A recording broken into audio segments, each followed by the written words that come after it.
The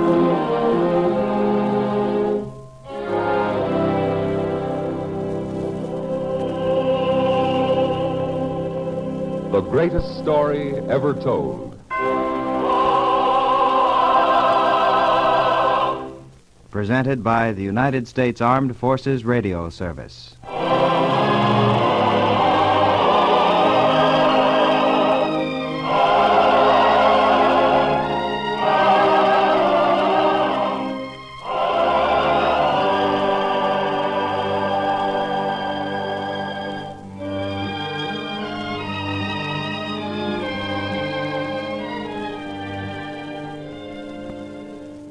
Tonight we present The House in Darkness, a drama based on a teaching from the greatest life ever lived.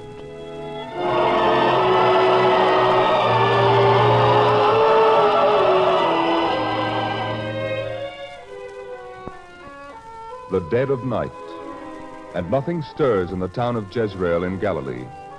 The sentry drowses at the town gate. The whole town is quiet and peaceful. And yet in one house, the largest house in town, a figure moves stealthily in the darkness. A hand reaches out toward the heavy iron handle of the door. The bolt is slipped. The sound echoes in the house. The housekeeper in her bed stirs suddenly in fearful waking. She leaps up and starts from her room out to the great hall. From there she sees the stealthy figure at the door. Conquering her fright, the woman calls out, "Who is it? Who's there? Speak, who are you? Who are you? What do you want in here? Why... No. Mistress, you? Yes, Zara, it's I. Do you spy on me all the time?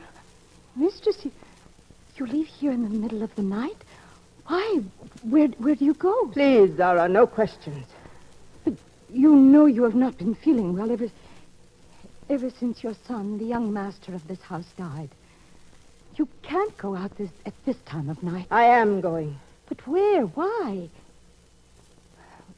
Won't you tell me? Haven't I been servant to you since I was a mere girl, and then your housekeeper for so long a time? Can't you confide even in me? If I could tell anyone. If I... Please, mistress, you can tell me. Zara, I go from here to the town gate. If the sentry is drowsing, I can slip through the gate and away from the town unseen. But why? There is a cave in the hills outside the town. There is a witch living there. A witch? Mistress, it is forbidden. For 1,000 years our law has forbidden it. And if it has, King Saul himself went once to see a witch at Endor in time of trouble. It is so, even in the scriptures. I am going. But if you are caught... I don't care. If it will enable me to see my son again. Mistress, what are you saying? See your son again? 2 years dead, 2 years. Oh, mistress, what are you saying? The witch in the hills, she has promised. With her herbs and her strange powers, she can do it. I'll see him again. Hear him again. No, mistress, it cannot be. It isn't possible. It is. I shall see him again. My son. My son. No, please, no. You can say no. You are not a mother who has lost her only child. You don't know what it means. The heartbreak, the emptiness, the nothingness which remains. No, you were never a mother. I am going. All right, mistress, if you insist on going. But at least let me go with you. Let me go along to protect you. If you wish, Zara. But you must promise never to mention this to anyone.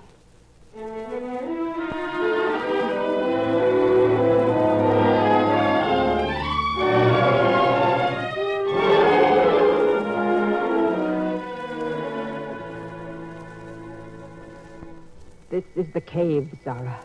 You will wait out here. Is it safe for you in there? You must wait here. I have promised her I would never bring anyone with me. All right, mistress. I will wait out here for you.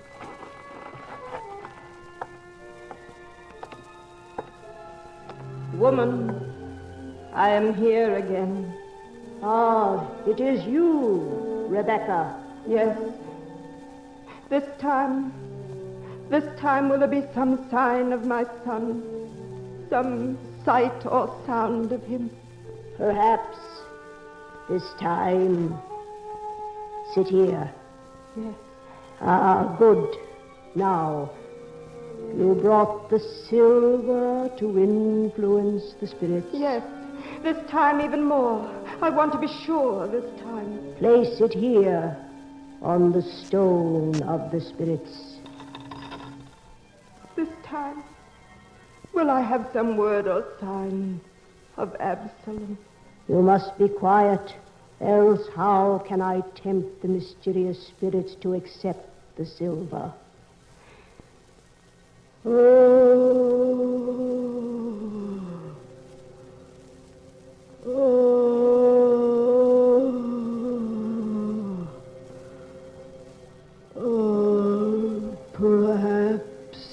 Perhaps this time I see.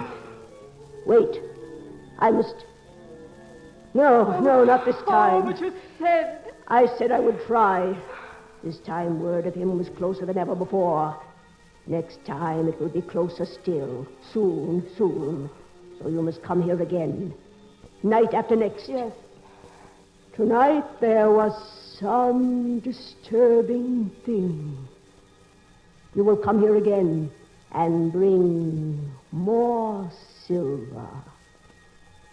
Promise? Yes, I promise. Anything at all to see my son again.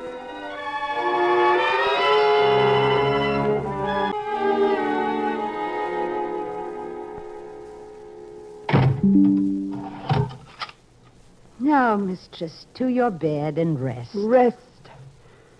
Zara, you shouldn't have come with me. Well, what is it, mistress? I did nothing. I did as you told me. It's your fault I didn't see him. It's just come to me. What she said about a disturbing influence. You were there. It was your fault. No, mistress, please. You cannot see him again. Never. The dead are dead. Don't say that. I speak only for your own good. Absalom was a fine young man. But he is dead.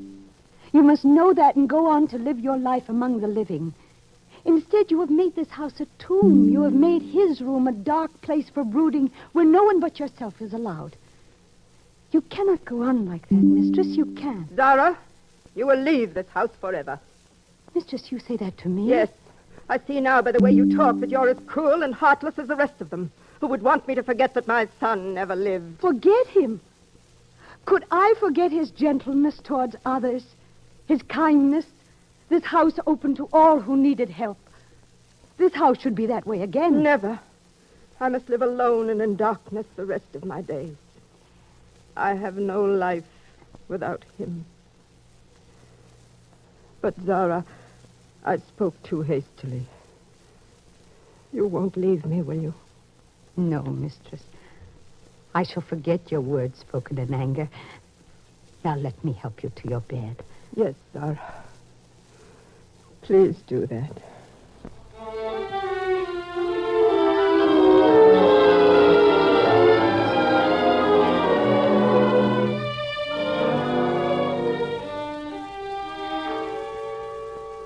Zara?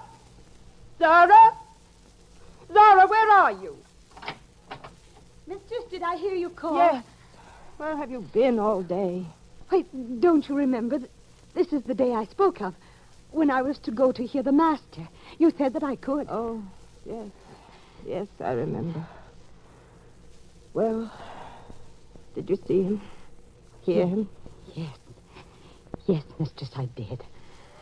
And what a wonderful sight it was.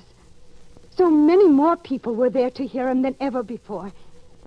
And as he spoke to us, you could feel a peace and tranquility settle on everyone. The wrongdoers repentant, the overburdened uplifted, even the mournful comforted. Zara, what are you trying to say?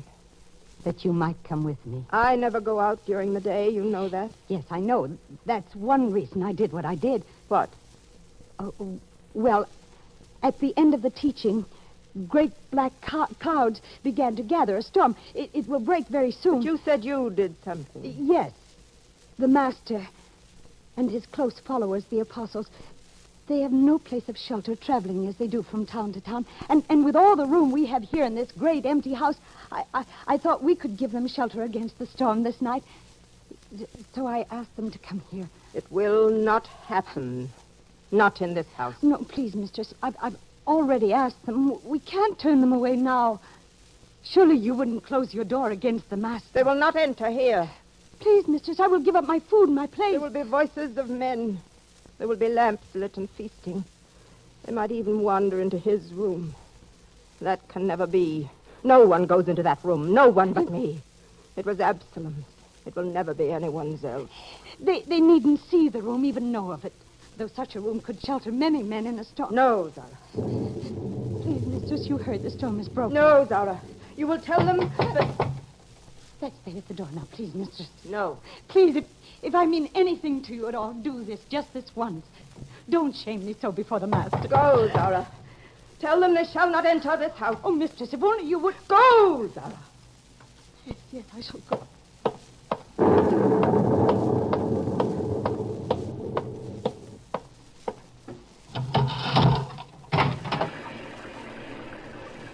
Master, and Peter, John, Thomas. Yes, Zara, we're here. May we come in? Peter, My dear, what is it? Why do you cry? Oh, Master. How can I tell you of my shame at this moment? How can I? My good woman, what is it? Can we help? Peter, none of you may enter here. We may not enter this house? That's right. When I asked you, when I offered, I thought it would be possible. Thought it would be a good thing for my mistress, too. But she has forbidden me. And now you must wander the night in the rain. Please, woman, don't cry. This won't be the first night we've faced rain or cold. But the Master... Oh, Master, your cloak wet through. Master, if I could, I would throw wide the door. But it is forbidden me. Forbidden? By my mistress, a woman steeped in the mourning for a son dead some 2 years. This house is like his tomb. No one is allowed here, no one. She has turned from the world, so the charity and the kindness that are in her hands to do, she does not. Master, even though she turns you away at this moment, she needs you more than anyone ever did. Master, surely you have some word to help this woman.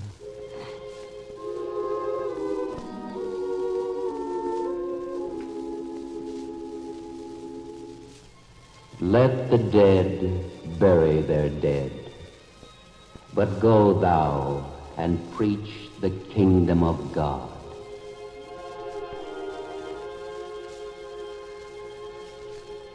Yes, Master. I will remember those words. I shall try to carry them to my mistress and open her heart, Master.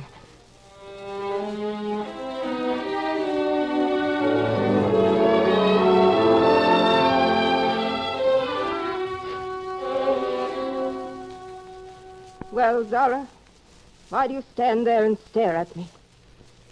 You still haven't forgiven me for what I did, have you? It is not my place to forgive, mistress. Well, then don't stare at me that way. It's been almost a month since it happened anyhow. Yes, mistress. But there is something else. I do not want to hear the master's words again. No, mistress. This is something else. The serving woman, Miriam, of the household of Simon, she is dead. Why do you bring me news of every death that happens in this town? Do you think it can make my grieving for my son less to know that others die, too? Well, it can't. No, I didn't mean to upset you, mistress. That's why I found it so difficult to mention. Miriam left a child. The child is without family now, so I thought that if you were to give me permission, I should take the child in to live here. A child? In this house? Why not, mistress? The laughter of a child would mean so much in this empty place. Wouldn't it, though? Mistress? The laughter of a child.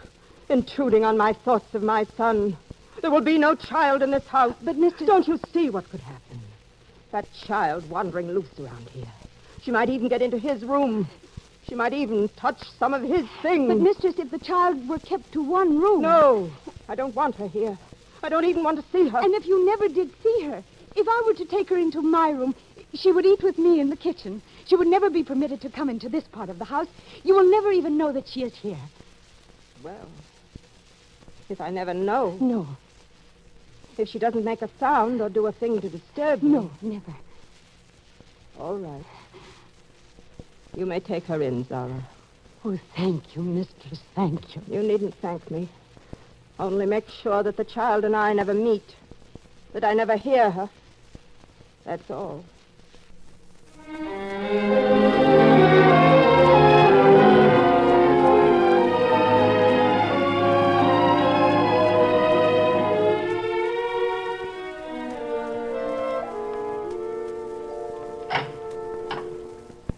Here, Rhoda. This is the place. This kitchen. So much larger even than the one in Simon's house. Yes, this is a larger house. Oh, I would like to see the great hall. There must be room there for hundreds of people at feast time. Now, Rhoda, listen to me. You are never to go any further into this house than here. This kitchen and that room there, which is mine, and that's all. You must forget there is any more to this house. But why? You must forget it, else you'll have to leave here. You don't like me.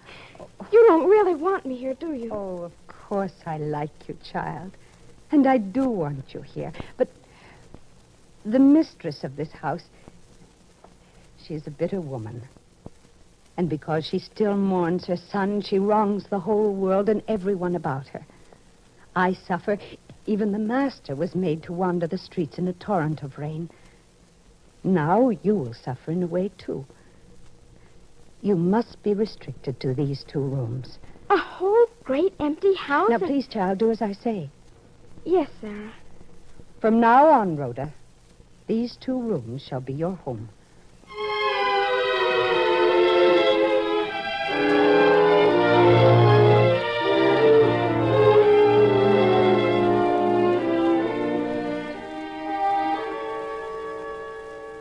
Zara, I've been waiting for you to come out of the kitchen. Yes, mistress. The child is here, isn't she? More than a week, mistress. You see, I told you she'd be so quiet you wouldn't even know she was here. I told you. Quite so, insofar as noise is concerned. What does that mean? At his place at the table in the great dining hall. Well, That dish which was his favorite. It was never to be moved. I know. It has been moved. Oh, no, mistress. It has been moved. No. Did you move it? And No. neither did I. That child has been in here, in this part of the house. But I don't understand. I told her. That's what I meant about children. They promise to be good, but then somehow they always forget their promises. That's why I never wanted that child here in the first place. Mistress, I shall talk to her. If it did happen, I shall see that it never happens again. If it does happen again, the child goes. And you, too. Remember that.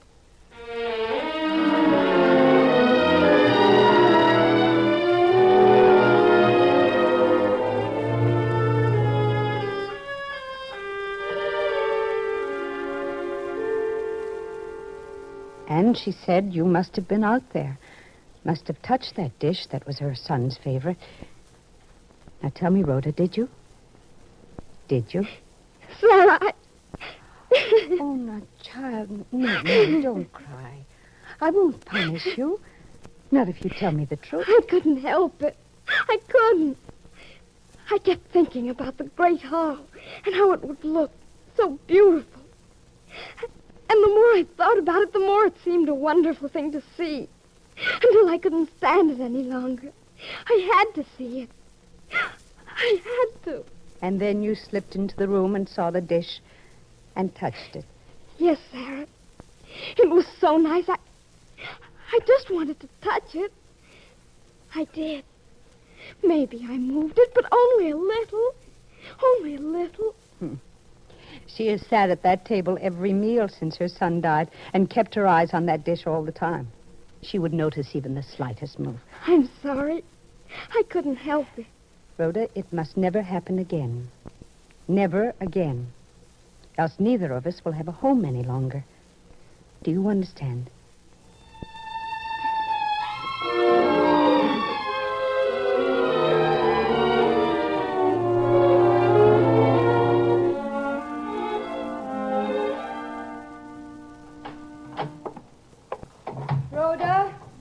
Rhoda, I've just come from the market and... Rhoda? Are you in here? Rhoda! Oh, no, she hasn't. Not again. Oh, no. Rhoda! Zara? What is it? What's wrong? Mistress. What is it? Why do you look that way? It's nothing. You called the child, didn't you? Yes, She isn't in there in the kitchen, is she?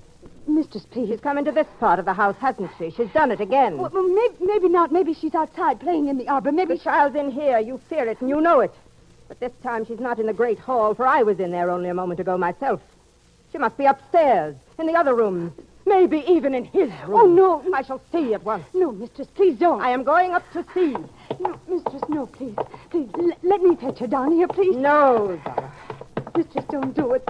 Don't be angry with the child, please. I beg of you, don't do it, mistress. I shall see for myself. Heaven help that child if she's in that room. Now, I shall see. Mistress, no. Zara, you have your hand on my arm. Please. Take your hand away. Yes, mistress, yes. Now. So you are in here. And what is that you have in your hand? It's a toy. One of his playthings. I'm sorry. My son's room. His thing. You have desecrated this place. Why? Why don't people leave me to my own sorrow? Why do they seek to reach into me and tear out my very heart? Why do... A child. Here in this room where he was a child. And weeping, too. Don't cry, child, don't cry. I can't help it. Please, I can't bear to hear the crying of children. Just get out of here, out of this room. But it's such a nice room. And the toys here are such nice toys. Is it wrong for children to play with Oh, them? be quiet. What are toys for if not for children to play with? It isn't fair to keep them shut up in this dark, empty room. Child, here. Look at me. Come, let me see your face. No, let me go. Look at me. And say what you said. Say it once more. What do you mean? Toys are for children to play with. And this room, look at it. Dark and empty. But it used to be bright and filled with laughter. The laughter of a happy child.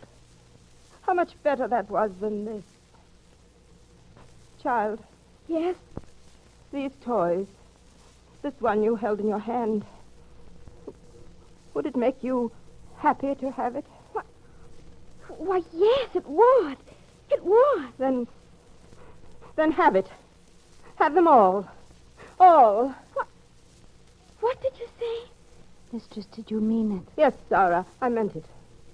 And Zara, draw back the hangings that shut the light out of this room. Draw them back.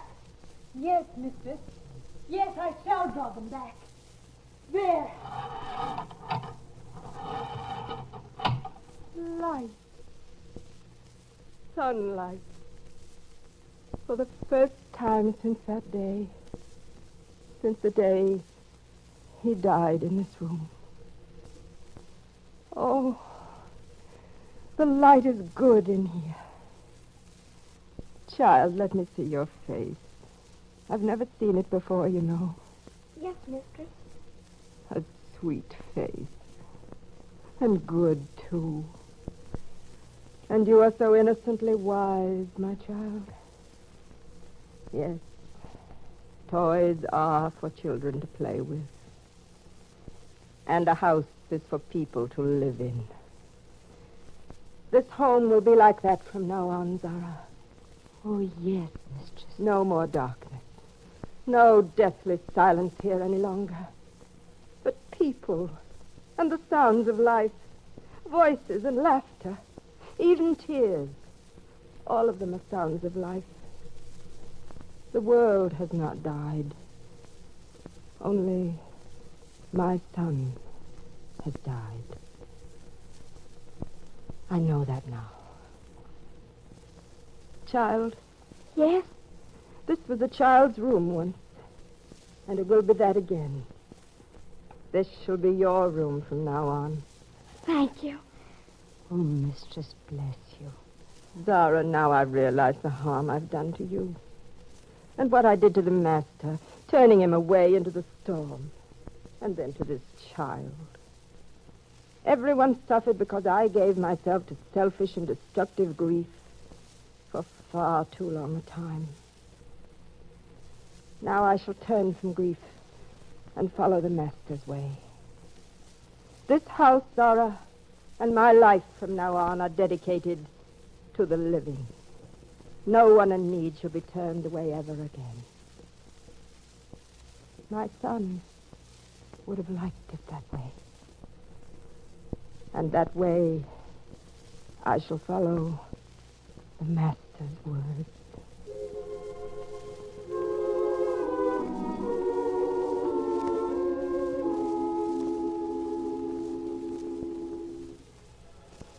Let the dead bury their dead, but go thou and preach the kingdom of God.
You have been listening to The House in Darkness, another episode in the greatest story ever told, from the greatest life ever lived.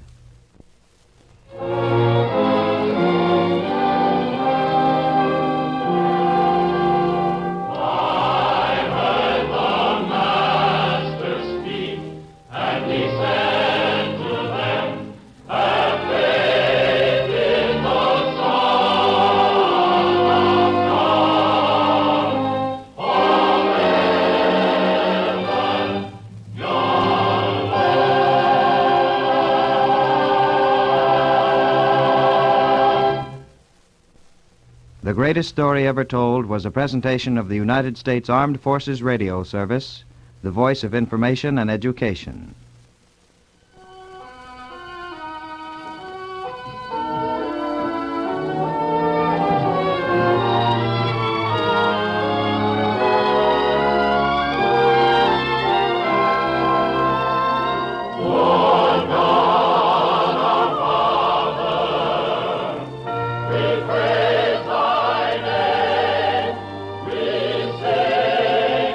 Praise to thee, and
ever told.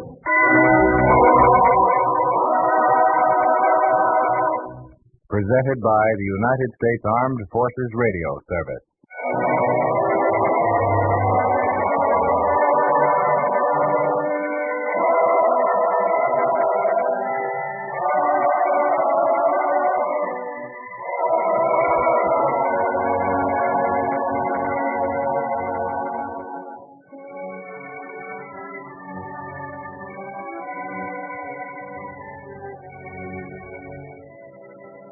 Tonight we present The Unbelieving, a drama based on a teaching from the greatest life ever lived.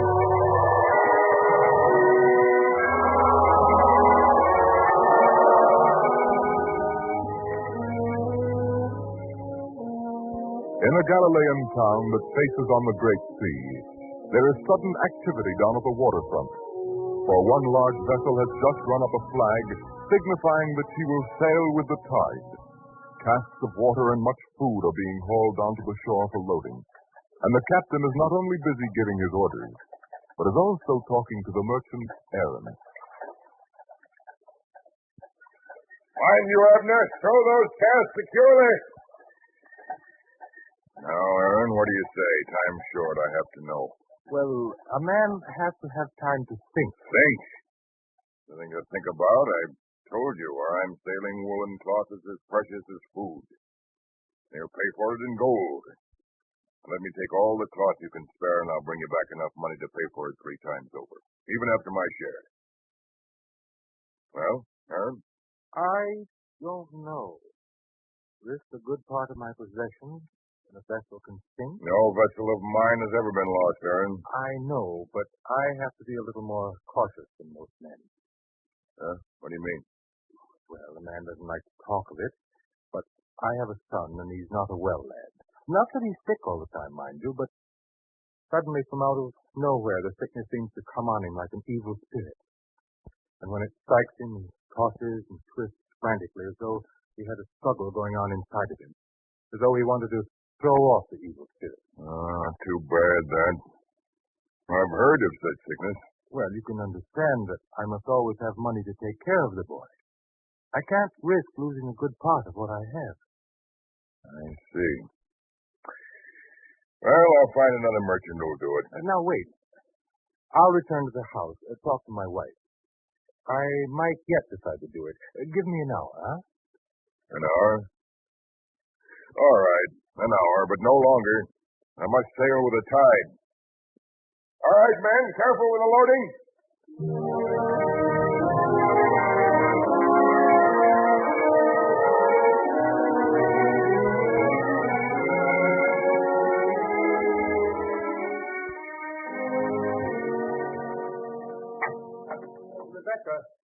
Rebecca. Yes, Aaron, what is it? You're out of breath. Is there something wrong? Oh, no. It's just that the time's come to make an important decision. It must be made in a hurry. I want your advice. Well? If we could triple our money... Triple it? How? All I have to do is entrust most of my stock of woolen cloth to Nathan, the sea captain. He'd take it to a port where he assures me he can sell it for 3 times its price here. Nathan? He's a very honest man. And a good captain, too. Why not do what he asks? Well, you know how the seas are. Gales blow up suddenly. Huge waves. Treacherous rocks. Anything could happen. But isn't that one of the risks of doing business? Is it a risk I can afford to take? After all, we must think of Michael. There must always be enough money for him. Oh, Aaron. Aaron, why did it have to happen to our son? Our only child. Did anyone ever expect it? The first time it happened, I thought the end of the world had come for us. Never since then, it's been uppermost in my mind. That's why now I have to consider how this could affect him. Still, you have to believe in something. You have to believe that things will work out right. Believe? You're reproaching me again, Rebecca. Oh, no, Aaron. I'm trying to help you. You know me better than anyone does, my dear. That I'm a man who believes only what he knows. A fact is a fact, and there's nothing more. Aaron, tomorrow the master will be here again. No, please, don't ask me to go. It would be mockery. I don't believe. Can't be. I don't belong there. If you'd only try. Don't make me do it. Not if you won't feel right. But now, what are you going to tell Nathan? I think I know what I should tell him. You'll do it? No. But why? The facts. We must bear them in mind. The ship can sink. The cloth can be lost. Those are fears, not facts. But they can happen. They can be facts. All right, dear. Any decision you make will be good enough for me. Then I'll tell him. Oh, but before I go, is the boy here? Yes. Good. I want to see him. To make sure he's still in good health. I'll call him for you. Michael, your father wants to see you a moment. Yes, Father? You want me? Yes, son. How do you feel today? Why, fine, Father. Very well. Why? Why? Must the father explain because he cares about his son? Must he, lad? Come here. Yes, Father. Now then, hold out your hand. There. Copper coin for you, Michael. And you're to spend it on something frivolous. Something that's no good at all, but something you'd like to have. Promise? Yes. But why? Just because you're a fine lad. Strong. Healthy. That's why. And now I have to go down to the waterfront. Business, you know. Thank you very much, Father.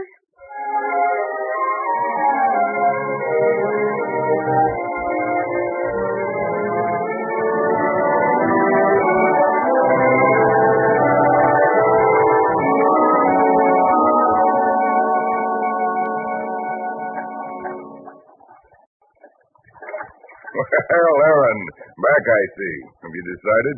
The answer is no, Nathan. No? Say, what kind of businessman are you? Don't you like to make an honest profit? The risks are too great. Too many things can happen. Aaron, if I felt the way you do, I'd never take my vessel out of sight of land. I told you before that I know. But still, if a man does his job right, he has to have faith that everything else will turn out well. If a man doesn't believe in that, he just doesn't believe in anything. And if a man can't believe in anything? You know, I feel sorry for you, Aaron. Yes, very sorry.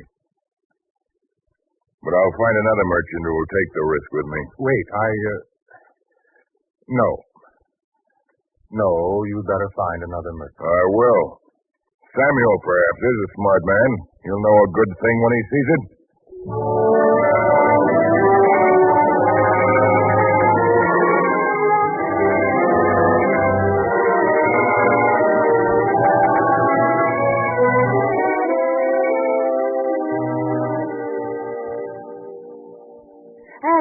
Aaron, I'm glad you're early today. What is it? Not the boy. Oh, no. Samuel has just come by to see you. He's in here.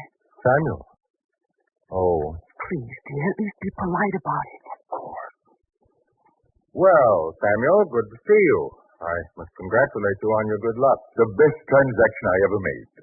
You know, Nathan said 3 times the price. Actually, it was more than that.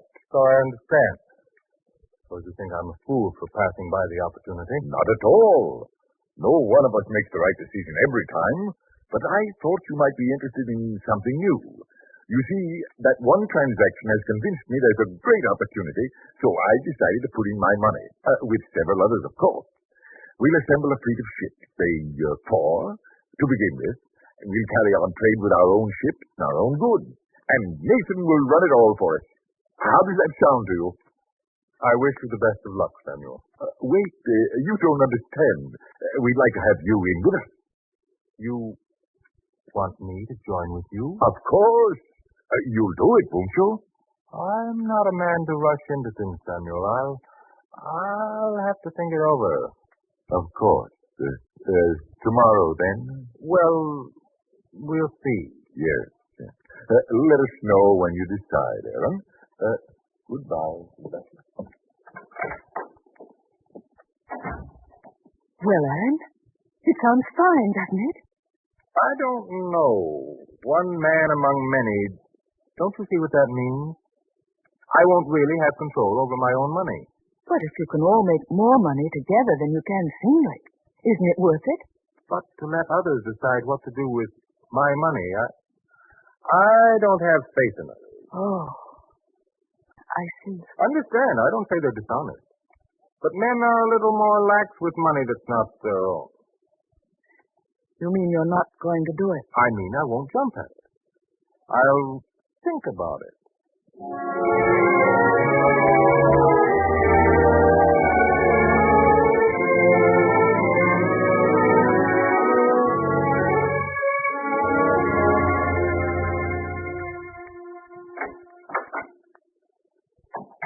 Aaron, have you seen them? Talked to them? Yes. And? I couldn't do it. Well, at least you made up your mind. You won't be worrying about it as you have the last 2 days. Rebecca, you don't know. You just don't know. You think it's over when I make my decision. No. I think about it and think about it. It keeps going through my mind at night when all others rest. Not all others rest. You mean you know? Of course. You can't worry alone, Aaron. Not as long as I'm your wife. I see. Yes, dear. I know what it means not to have faith in anyone or anything. It means you live alone in a world full of people who want to be your friends, but don't get the chance. You? I have faith in you. Yet you've never had enough faith to do what I asked. About the master? Yes. You're right. I guess I don't really have faith in you either, then. That's not the worst of it, Aaron. Don't you see? You don't even have faith in yourself. But I do. Do you? Here were 2 times when you were faced with a good opportunity, and yet you couldn't make up your mind to do it. It's always been the same. That's the bad part, Aaron. A man without faith is a man without faith in himself. Rebecca. Yes, Aaron.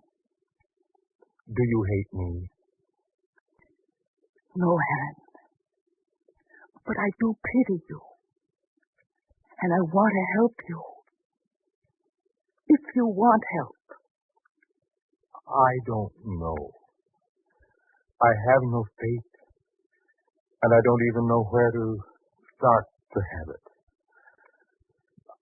I'm lost. Lost.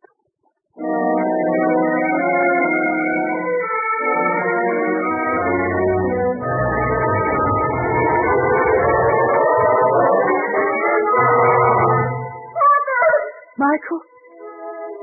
Aaron, did you hear anything? Huh? Did I He hear? called out. We must go to him. Michael!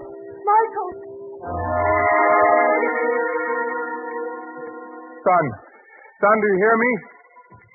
He doesn't hear me, Rebecca. Again. It's happened again, Aaron. Yes, dear.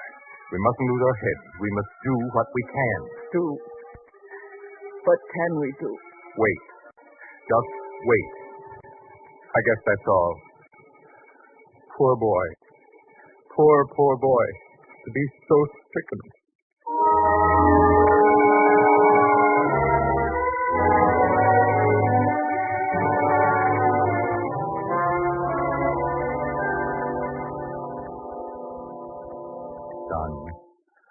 Son, this evil thing will pass. It has to pass. The way he struggles. It was never quite so bad as this before. If only we could talk to him, give him courage, let him know that we're standing here beside him in this moment. We can say nothing. Do nothing. Just wait and watch. And pray. I wish you would, Rebecca. And you? I'm lost for time like this. It's the price of not believing. You pray, my dear. For both of us.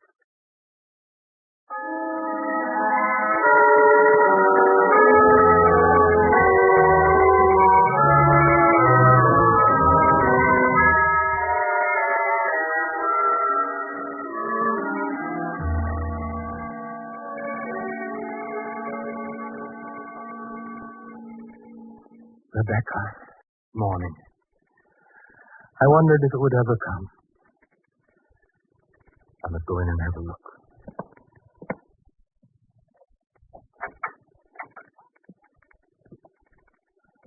Oh, son. Son, I could never say this to you if you were listening. Never. Maybe you wonder. Maybe it goes through your young mind sometimes, and I can't tell. You'd have a right to ask. You'd have a right to say, Father, can't you do something for me? Can no one lift this curse from me? Yes, you could ask that. And what could I say? Only that I've done all I can. But there doesn't seem to be anything that can help. Aaron. But, Aaron, you heard. Yes. I'm sorry. Haven't I thought the same many times? I guess there are some things a man should never say. He should never say he's done all he can. Haven't I? No, dear. So many physicians, they've all said the same, done the same. Say they're sorry, shake their heads. I wasn't suggesting that you take him to another physician. Oh. I know what you mean now. Yes. The master. You want me to take him? A man who doesn't believe? You could, if you wanted. No. You don't really understand what goes on inside me. Are there times... Mother? Michael, you're here. And you too, Father. Yes, Michael. We're here. Only waiting for you to wake up, son. See? Look out there. It's morning. You've just awakened. It was a bad night, Father. You must have dreamed it. It came so suddenly. I was frightened. I wanted you and Mother, but you weren't here. We were here, son. We'll always be here. And now your mother and I must get you something to eat. You must be hungry. Yes, dear. We'll bring you something.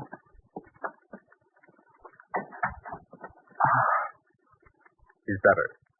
Only for the moment. You know how it's been before. Yes, I know. Then won't you do what I ask? I wanted to. But there's nothing within me that responds. All things I know, I must know through seeing, feeling, experiencing. Only after that can I believe. I'm only asking for our son's sake. You could take him. No, Anne. You're the one who must do it. Try.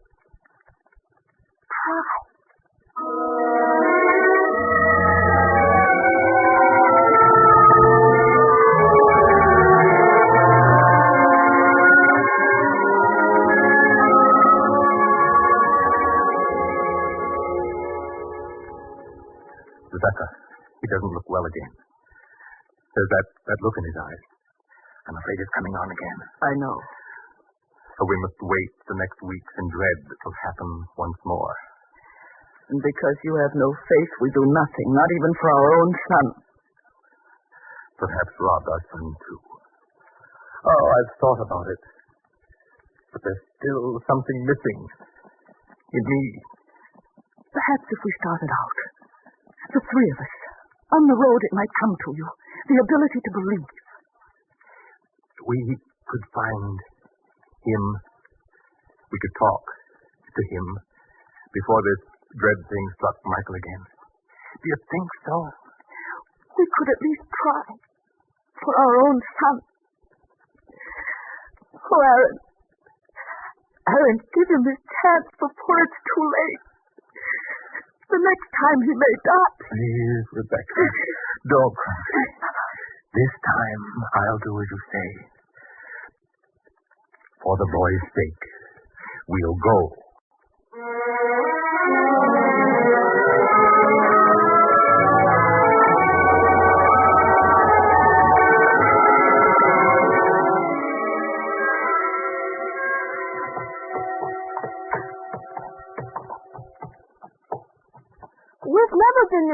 from home before.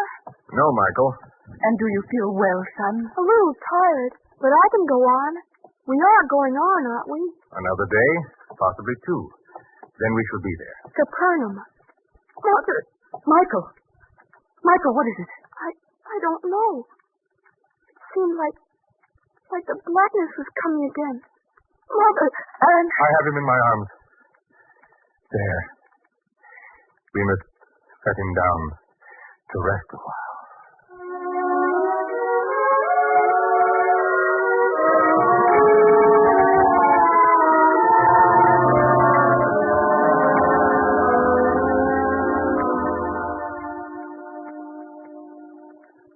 It's growing dark. Will we stay here by the roadside forever? He's more ill now than he's ever been. This time is the worst of all. What can we do for him here? The water's already gone. With nothing to wet his lips with but tears. I know. Rebecca. Yes, Aaron. You have such faith. You're always believing. Well, if there is any power in this master you worship, then I shall find it out. What do you mean, Aaron? I shall carry the boy in my arms the rest of the way. All the way to Capernaum. Can you do it? I can do anything. If it's for my son. It means traveling all night. I can do it.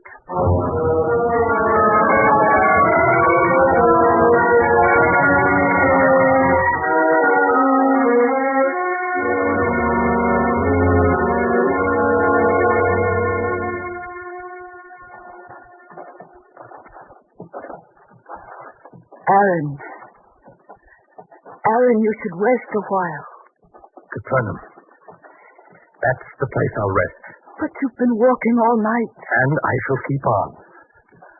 How is he now? The same. His body still struggles. At times I think he's ready to cry out. But he never does. Does he burn? Where his head rests against my chest. Feels very warm. Then we should stop to bathe his head. With what? No. We'll keep going till we see the city wall of Capernaum. Come, hurry.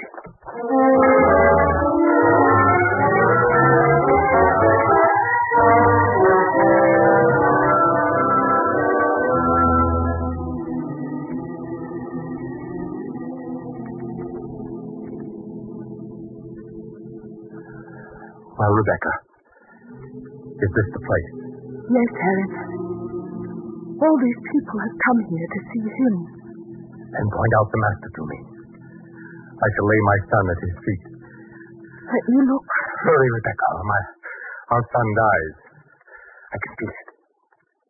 There. Do you see him? The one who stands surrounded by all the others? Yes, Aaron. Then I shall go to him. But you must speak for me, Rebecca. No, Aaron.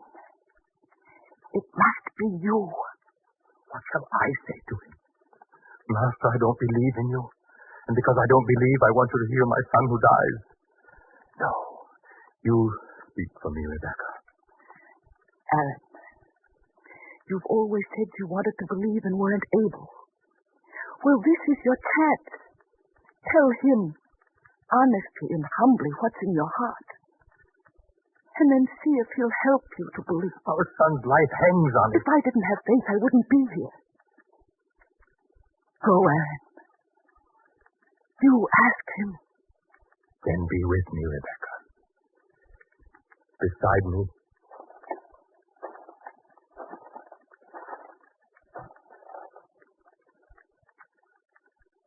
Master. Master, I have brought you my son, who is stricken by a strange evil. I lay him here before you. Look for yourself at his tortured body, at the way he struggles. Help him, please, Master. Cure him that he shall be free forever of this cursed illness.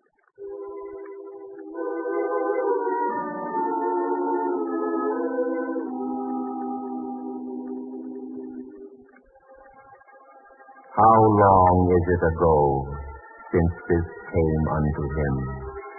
Since he was a little child, Master. But now, this moment, he seems closer to death than ever before. Master, if you can do anything, have compassion on us. Help us. If thou canst believe, all things are possible to him that believeth. Believe.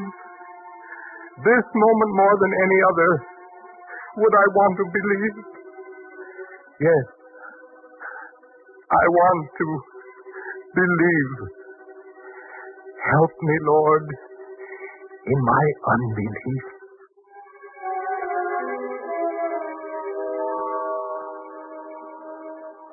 Thou spirit, I charge thee, come out of him, and enter no more into him. Master, his body moves suddenly and violently. Now he's calm, as though he's dead. Oh, Master.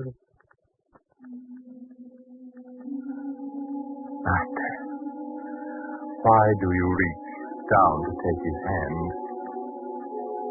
And you lift him up, Master.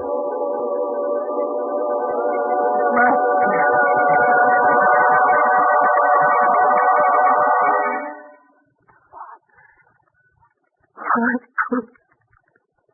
Michael, my son. Yes, Father. Why do you say it that way? Rebecca, look, our son, well, alive. Master, Master, now I can believe. I see. And what I see is changed by unbelief to great faith. I have faith in you, in my fellow men,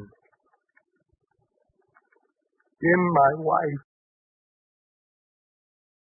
even in myself. My whole life has changed, Lord. I am no longer alone.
You have been listening to The Unbelieving, another episode in the greatest story ever told, from the greatest life ever lived.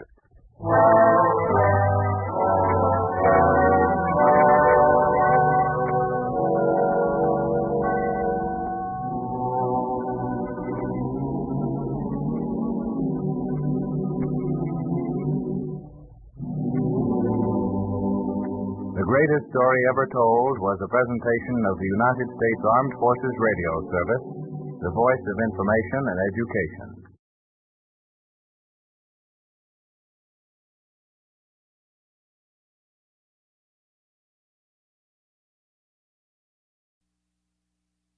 The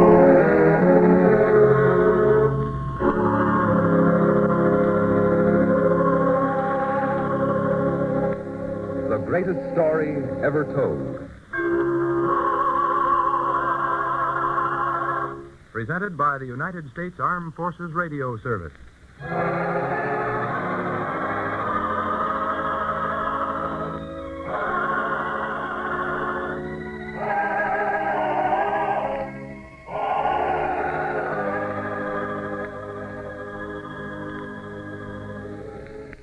He who has been called the Prince of Peace brought to this earth a new way of life built on kindness and goodwill. Today, the meaning of his message is more vital than ever before in the history of the world.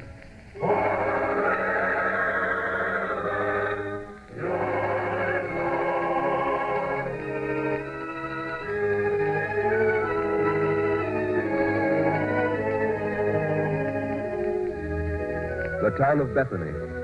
On other days, a quiet, peaceful town. But today there's a great stir. For instead of accustomed hundreds, Bethany's streets are filled with thousands of people.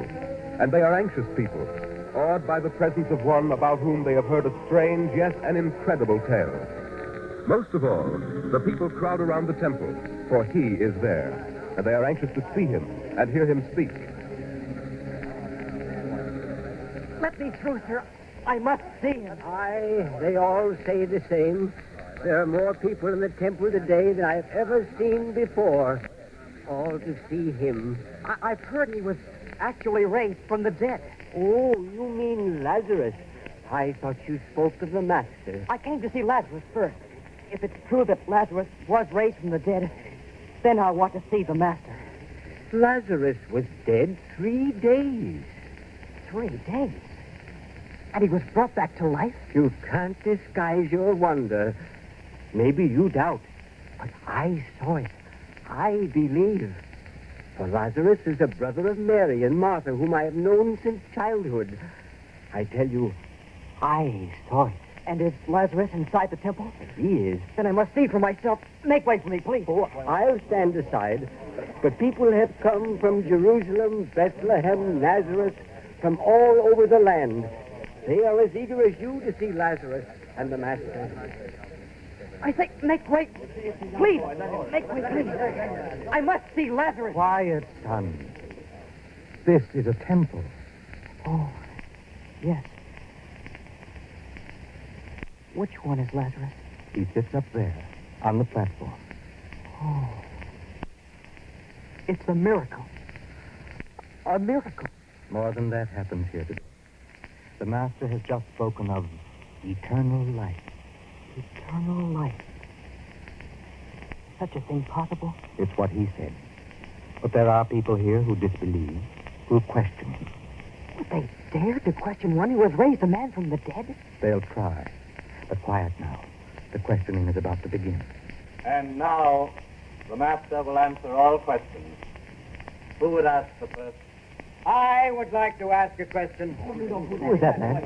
Nathan, a very clever lawyer. And he is a bitter man. He doesn't believe Lazarus was raised. You may ask your question, Nathan. The Master has spoken of eternal life. And that is certainly an inviting prospect.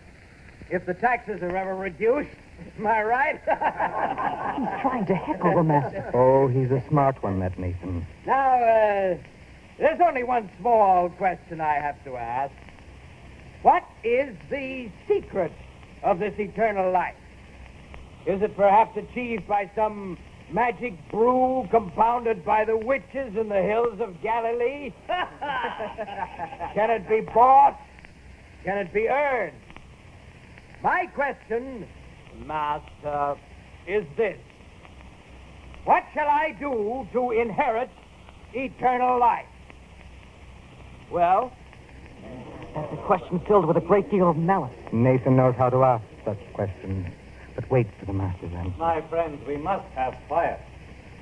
Nathan, would you repeat your question for the Master? Oh, gladly. What shall I do to inherit eternal life?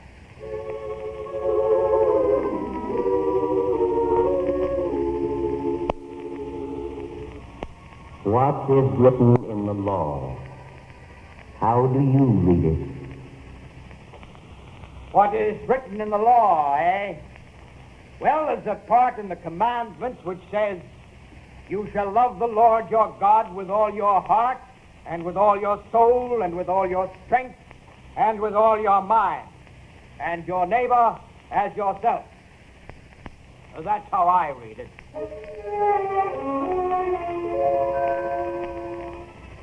You have answered right. Do this, and you shall live. But there are words here that could stand some explaining, if you can explain them. Take just one. The word, neighbor. Who is my neighbor? Is he the man who lives next door to me? Or in my own town? Or in the next town? What I want to know is, who is my neighbor? To think the master was being tried as a criminal, the way Nathan cross-examines him. To some, any man with a new idea is a criminal. But the master's calm. Look at his face. Did you ever see such calmness and such kindness, even toward Nathan? Now he's going to answer. Perhaps with one of his parables.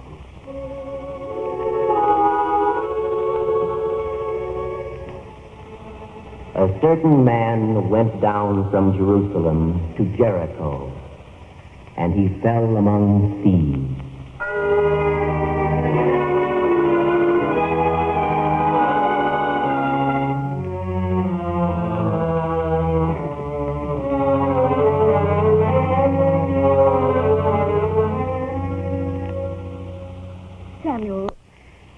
Samuel. Yes, Esther? Maybe you'd better not take your new clothes. Do you want me to travel like a beggar? You'd be less conspicuous if you did. Ah, I understand now. You're still worrying about my safety on the road. Well, so many men have been attacked by bandits lately on the road to Jericho. I'm sure if I had time, you'd tell me all over again how they tie ropes across the road to unseat riders and how... Samuel, please. I'm sorry, dear. I didn't mean to joke about your worries. Not any more than I joke about my love for you. But if my brother sent for me, there must be a good reason. Maybe my mother's health. Whatever it is, I assured him I'd come to Jericho as soon as he sent for me. So, dear, let's finish with the packing. Everything's ready except for your money belt. I promised I'd let Jonathan bring me that. It makes him feel so important. Jonathan, I'm ready. Yes, Father? Well, son, you have the money belt? Sure it is, Father. And it's heavy. Very heavy. If you have to carry a burden, gold is the best I know of. Let me help you put it on. Of course. I put it on this way and there. Tie it tightly. Yes, Father. Samuel, I still wish you wouldn't go alone. Now, Esther, please. I'm going to Jericho alone only because I can't help it. Well, I can go with you. Oh, indeed. But who would take care of your mother? Oh, that's right. But I know someone else who's going to Jericho today.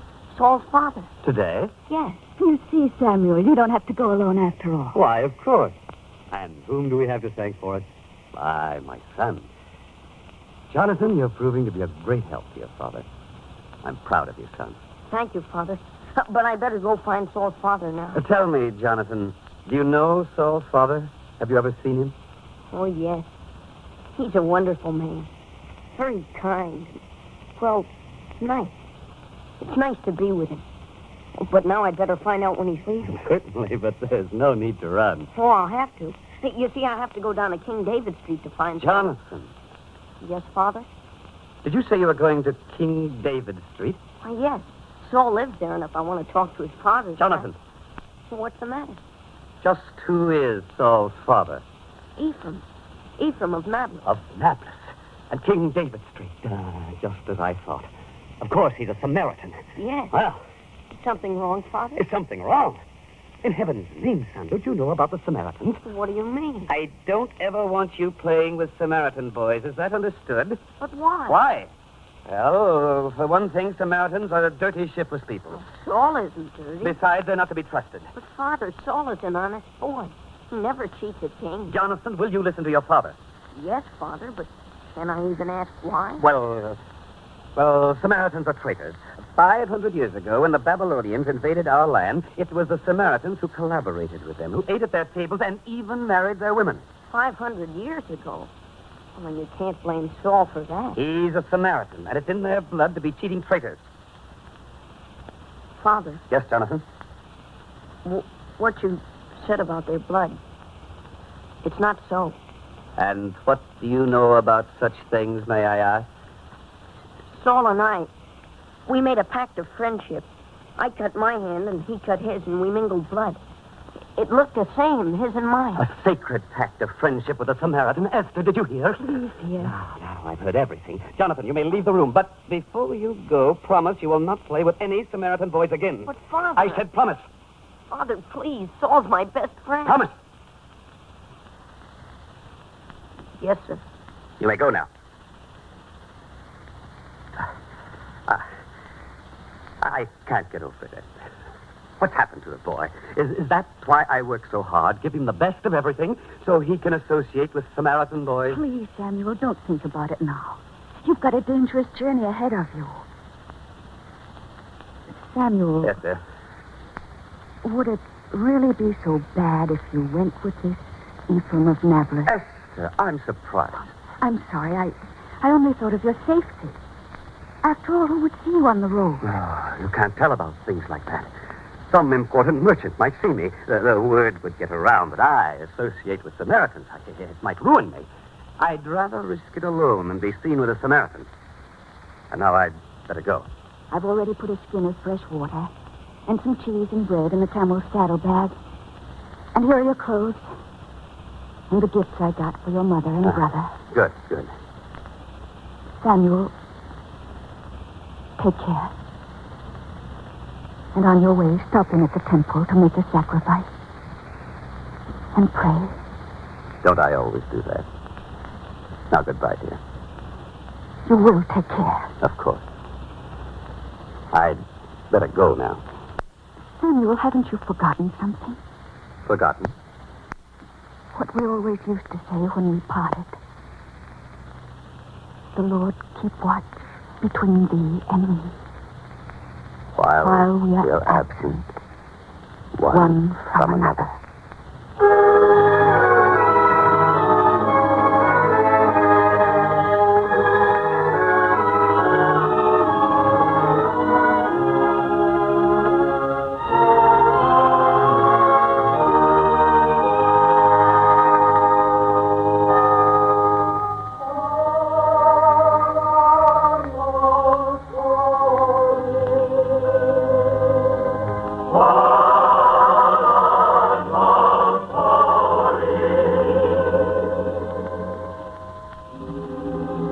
And this thing more I ask, O Lord, that you keep my wife and son safe while I am on my journey. For without them, what is my life? Keep them and bless them for the day I shall return, if it is thy will.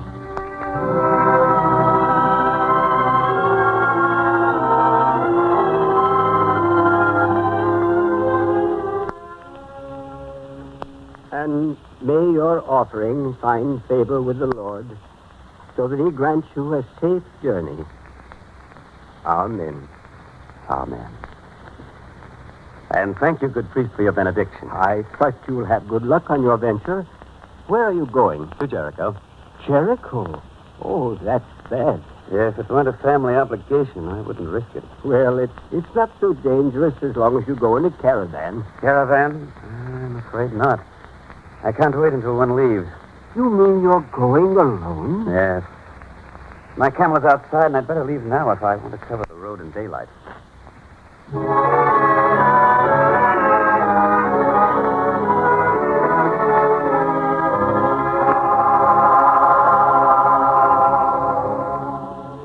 Keep a sharp eye to the road, Simon. I'm watching Atman. This time I hope it's a caravan. My share of the booty has been pretty slim lately. It's more than you deserve, you miserable weakling. I may be small, but I'm not a weakling. Haven't I wrestled and thrown camel drivers twice my size? Wrestled? You're a poor excuse for a bandit if you can't stand the sight of blood. Give me a man who can kill with pleasure. When you start talking that way, I pity the next travelers who come along this road. Just keep a sharp watch. A bandit without a taste for blood. Sometimes I think I should work alone. By your Wait, Hackman. The traveler is coming on a camel. See? Off there. We'll stop him where the road curves. Let's get moving.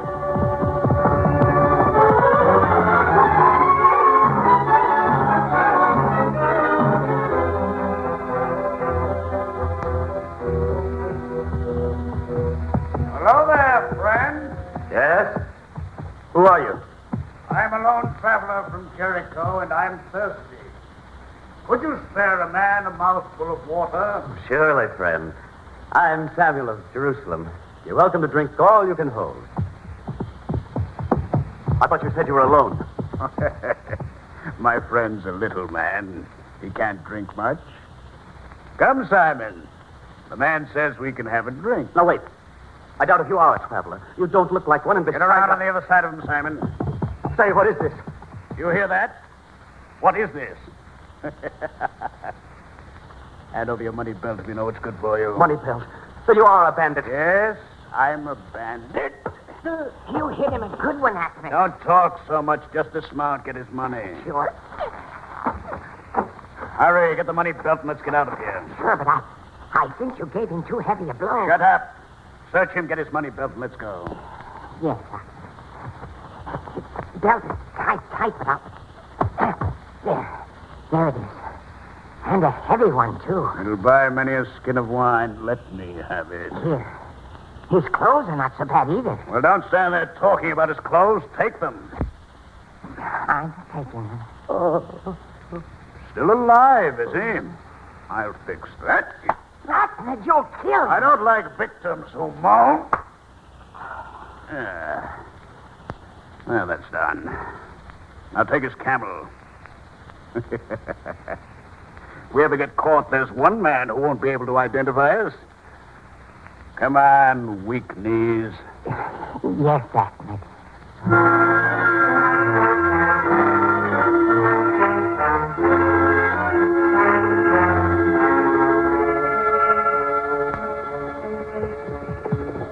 Help! Someone help me. I'm a traveler who's been attacked by bandits. Oh! Who is it out there in the darkness? I'm by the side of the road. I've been badly beaten. Help me. And endanger my caravan? I'm carrying taxes for the king from the temple. If you're from the temple, surely you'll help me. It's your duty to man and God. I can't stop and risk the gold. But I'm dying. Help me. At least give me some water, please, please. Don't stop, drivers. Get your camels moving. We must get away from here. This may be a trap set by the bandits. Hurry, drivers. Start moving. Help me, please. I'm dying. Help me.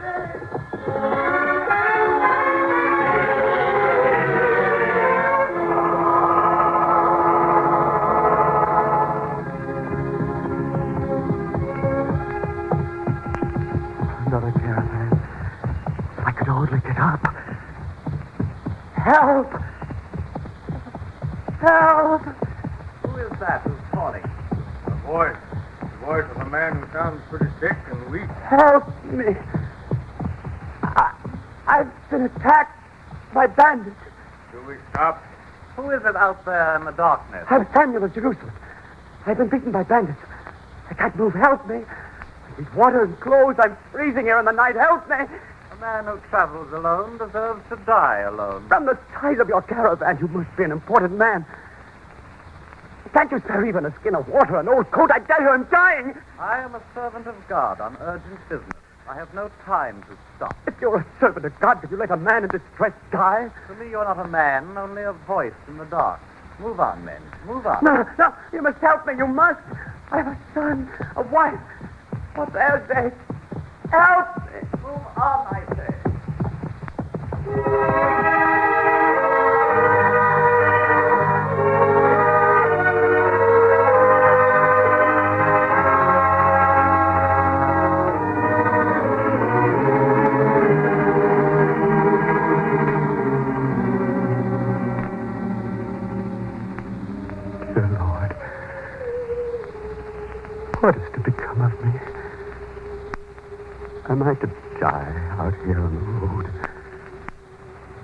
Isn't there anyone who'll stop to help me? My wife, Esther, and my son, Jonathan. Won't they ever see me again? Or even know what's happened to me? Oh, dear Lord. There must be help somewhere. From someone. Who's coming? Who is it? Help me! Help! Who calls out there? I'm a traveler from Jerusalem, attacked and beaten by bandits. Help me! Help me! Faster, Camel. Faster. There's a man in trouble. I'll help you, friend. Here, let me... Oh, he's fainted. Oh, maybe dead. I'd better give him some water. Here, friend. Let me lift your head. Now, drink.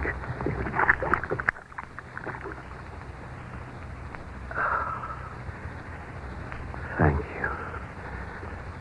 Thank you. Don't bother to talk now. You must save your strength. And I'll soothe your wounds with some of this oil I have. I don't mean to hurt you. Forgive me. But I must fix your wounds. There are many of them, and they're deep. But this oil... Here... Oh! Sometimes a man must hurt in order to heal. I'm doing the best I can. The oil will ease your pain. Better. Better. Good. Now I must get you to an inn. Thank you. But first let me put my coat around you. You're naked and cold. But what about you? I'll fight the cold by walking. You must ride my camel. You're doing too much for a stranger. A man who's a stranger today may be a friend tomorrow. Here, take my coat.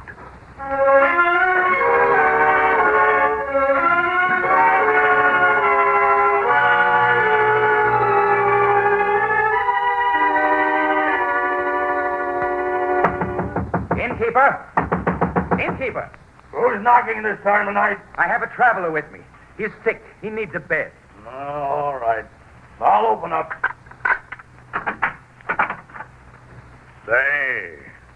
I say this man isn't sick. He's been beaten. By the bandits, probably. Yes, but talk won't help him. He needs a comfortable bed and good care. Well, if the bandits got him, he probably doesn't have the money to pay for a bed and food. I didn't think to inquire, but I have the money. May I feel the weight of the coins in my hand first? Please, this man is sick. Sick man may die. And who's to take the risk? Not me. The coin. Here. All right. You can bring him in now. Lean on me, friend. Thank you. Here. Rest here. Thank you, friend. I'd stay here with you, except I have urgent business in Jericho. But you'll receive good care here. Isn't that so, innkeeper? Of course. As long as the money holds out. I'll be coming back this way in a few days with more. Give this man everything. I'll pay for it. As you say. I'll get him some milk now. You've been very kind to me. Why? You're a man. Isn't that reason enough? But others passed me by. A man who's suffered hardship and hatred knows the value of a kind deed. When you return from Jericho, we'll go back to Jerusalem together. You must be a guest in my house. Perhaps. I insist. There must be some way I can show my appreciation. Besides, my wife and son would never forgive me if I didn't bring you home and do you honor equal to your kindness to me tonight. Your wife and son might not think so highly of me. Why not? Because I am from Nablus. You, a Samaritan? Yes, friend. So, you see, your wife and son might not welcome a guest called Ephraim of Nablus. Ephraim? Why do you say it that way? Forgive me, Ephraim, forgive me. For what? Without knowing you, I've hated you. I don't understand. I'll tell you about it one day.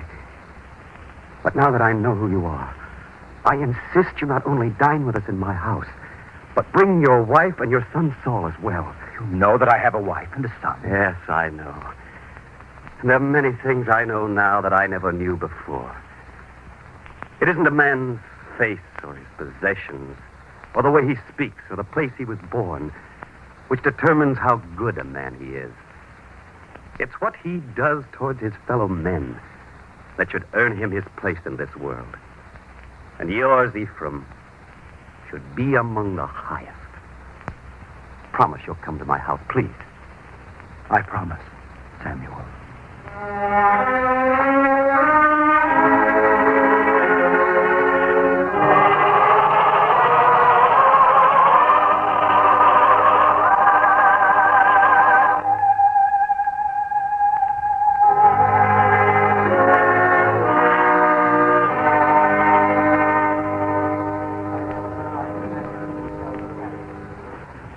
The master spoke wisely. Yes. And now Nathan looks humble and meek. Not defiant as he did before. Wait, the master's going to speak again.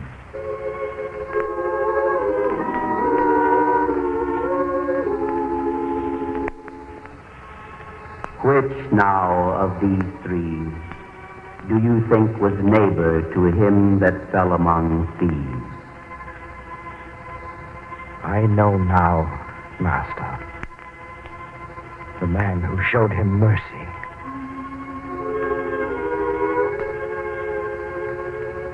Go thou and do likewise.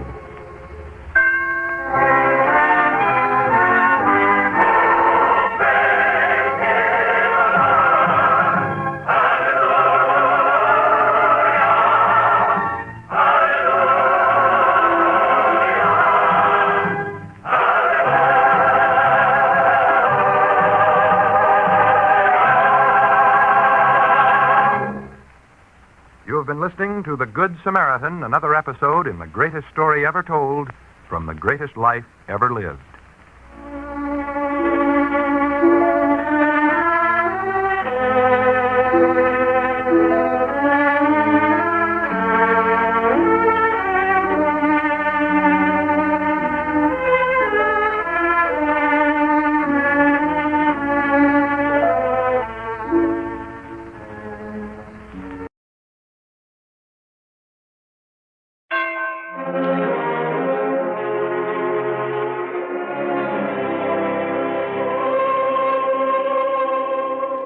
The greatest story ever told.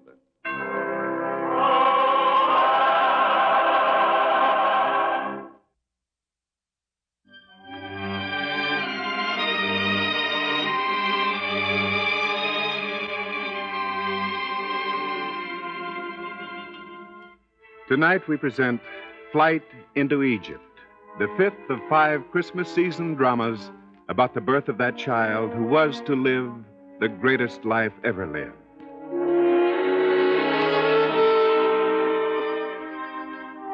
The scene, the bustling city of Jerusalem, a city of secrets which the oppressed pass among themselves concerning the oppressor. But one bit of gossip passes freely this day among all the people and among their oppressors as well. And even now it has reached into the palace of cruel Herod, who stands looking down from his balcony. Your Majesty sees something below in the streets? Tell me what you said before. About the people? About those shepherds. Oh, that. Well, these shepherds were heard to be going about Bethlehem speaking about a child, a miraculous child. Some said they were drunk, but others said they were inspired in a holy way. And the child? What about the child? Well, the shepherds were saying that the child was born to become king of the Jews. Ah! Oh, surely you don't believe that any child born in Bethlehem of poor parents could ever grow to be king here? It happened to David, didn't it? He was a poor shepherd, wasn't he? He became a king. But those were other times, Herod. You can't allow yourself to be upset by every passing bit of gossip. Gossip runs rife at a time when great events are taking place. And this order to go and be counted for the Roman tax is such an event. Be quiet, Asa. Your Majesty is troubled. Asa. Yes, Majesty. We must get to the bottom of this. I want spies sent to Bethlehem immediately. I want inquiries made. I want those shepherds brought here to me. I'll find out what all this talk about a king being born really means. But, Majesty, your position is secure. A king's position can never be secure. Do as I say. Dispatch men to Bethlehem at... Quickly. Open the door. It may be more news. Yes, Majesty. Well, come in. Come in. If you have word, come in. Majesty, news, important news. Well? Visiting dignitaries, and we've made no preparations to receive them. Who comes visiting me? I'm expecting no one. What are you talking about? What are you trying to do? Please, Majesty, I'm only telling you what happened. Well, tell it all. Quickly. Majesty, 3 men have come through the main gate of the city this morning. They're obviously important men, not mere travelers, but emissaries from another land. They're well-dressed, riding fine camels, and one camel is devoted to carrying fine gifts, beautifully wrapped. Gifts, eh? Me, no doubt. Come seeking a favor. I don't think so. What do you mean, you don't think so? The way they talked. Our sentries followed them just to be sure. Well? The 3 men didn't come to the palace. They went among the people, asking one question. The question? Majesty, I only quote them. Speak up! They asked, "Where is he that is born King of the Jews?" Majesty, please. Take your hands off me, yes, sir. I'm all right. 3 men come seeking the King of the Jews. There was more, Majesty. More? They said they'd seen his star in the east and came to worship him. This must be gossip. The captain of the guard heard it himself. Shall I bring him to you? Yes, at once. Now, wait. Majesty? Bring me the high priest of the temple first. Yes, Majesty. And as for the 3 men, I want them watched.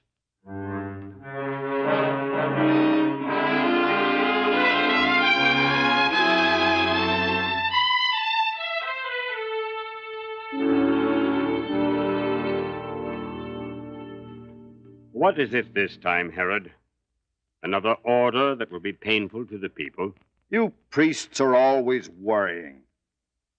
Well, this time I only want a little information about your religion, your folklore. They are not the same. Of course not. Badly phrased thought. About your religion, however. Is there any prophecy about a king being born? A special kind of king for the Jews? There is a prophecy. Yes? My people have been promised the Messiah. Messiah, eh? Tell me more. It's nothing you'd like to hear. I'm interested. Tell me more. The coming of the Messiah portends a new era in this world. Things will change. Governments will change. Even kings can't stand against it. This prophecy, does it say where this king will be born? It could happen in only one place, in the town of Bethlehem, here in Judea. The prophecy says it must happen there. Bethlehem. Tell me, priest, do you believe the prophecy? Does it make any difference if I believe it? That's no answer. That's my answer. It's insolence. It's enough that you believe it, Herod. I didn't say I did. Then what is there to be so fearful about? Am I free to go now? Get out. Get out! Thank you, Majesty. Hey, sir! Hey, sir! Yes, Majesty. Well, did he tell you? Is there a prophecy? Hey, sir, the 3 strangers, bring them here. Maybe I can learn something from them. Bring them to me. To seize 3 foreign dignitaries... I don't care how you do it. Bring them here at once. Now, wait. Perhaps we can extract more from them by friendly means. We shall invite them to dine with me. That's it, Asa. The 3 strangers shall dine with me.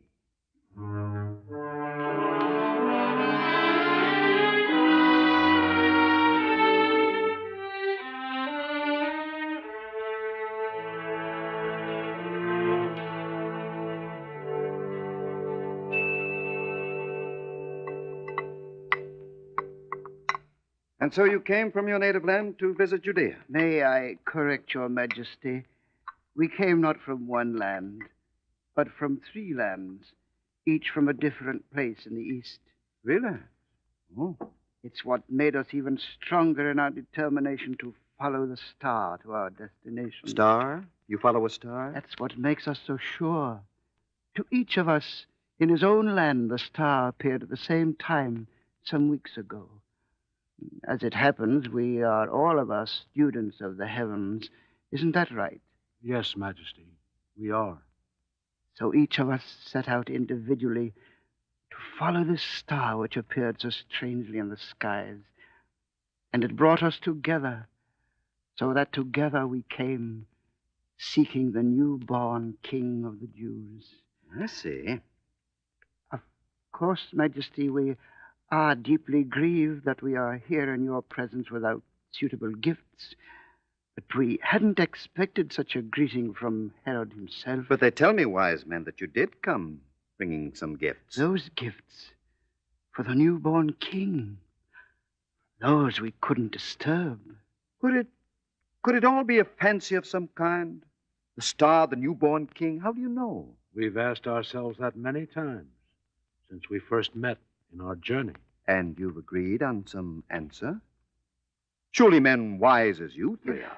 If there is any consolation in being wise, Majesty, it's that you know at some point knowledge must end. And where knowledge ends, there believing begins. I see. So you'll search till you find him? We must. We must worship him. We must lay our gifts before him. Surely I can do no less myself. I, for one, don't understand. Such a child born in my province. I should pay him honor, too. And I will. Wise men, do me a great favor. If we can? You can. It's a simple thing. When you find the child, come back to me. Let me know where he is, who his parents are. I want to worship him, too. Majesty, we'll do it on our way back. Good, good. This child shall receive such attention as was never paid to any child before. Believe me.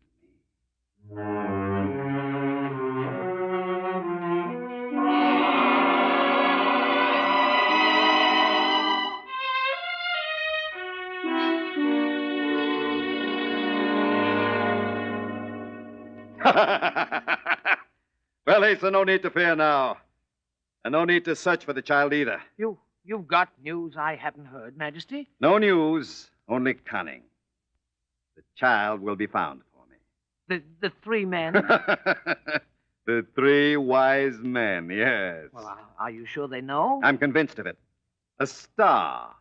They follow a star. Then maybe we should follow them. No. Don't upset anything. Don't make them suspicious. They'll bring the child to me, or me to the child. Either way, I'll make short shrift of this king.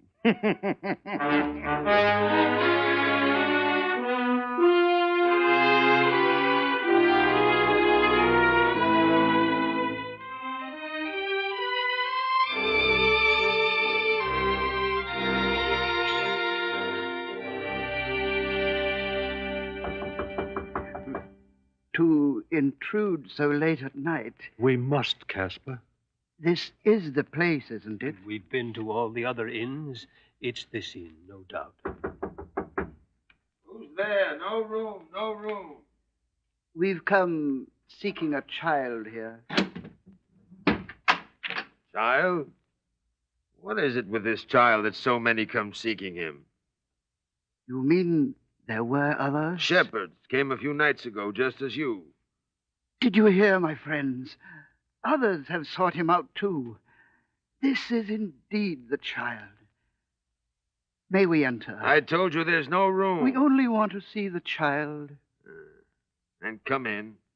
It's this way. They're no longer in the stable. Come. This room here.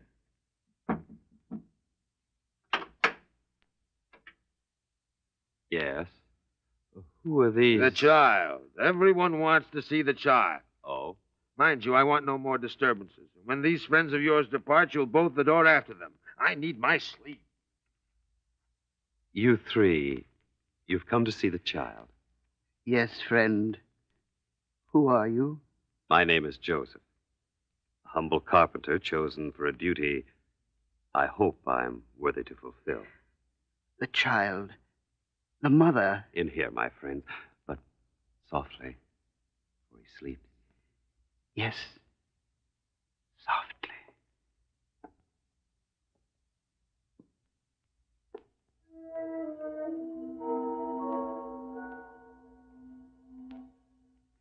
The child.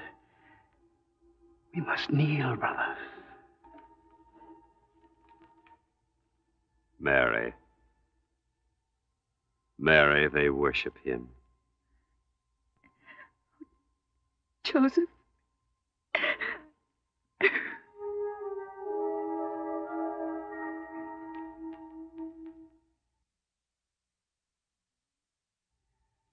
And the mother. We've sought you and the child a long time, across desert waste and plains and mountains. We came seeking you. If I stare, my lady, forgive me, for such a face as yours I've never seen before. And shall never see again. But the gifts, brothers. Yes, the gifts. For the child, Joseph. We've brought him gifts. I lay mine at his feet. Gold. Frankincense. Myrrh. Gifts. Mary, gifts for the child.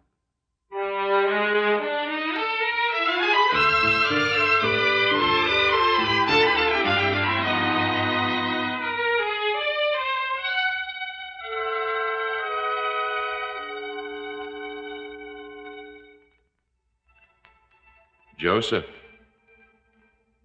Joseph. Who calls?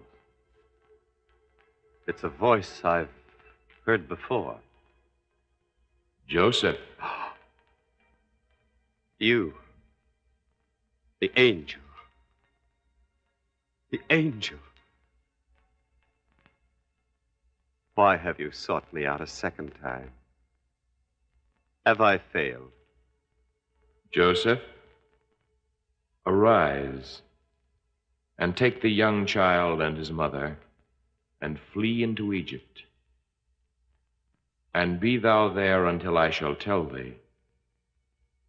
For Herod will seek the young child to destroy him. Destroy the child? No. We'll flee now in the dark of night. I've heard your word, and I will take them, mother and child, away from this place. And may the night be long and dark to cover our flight.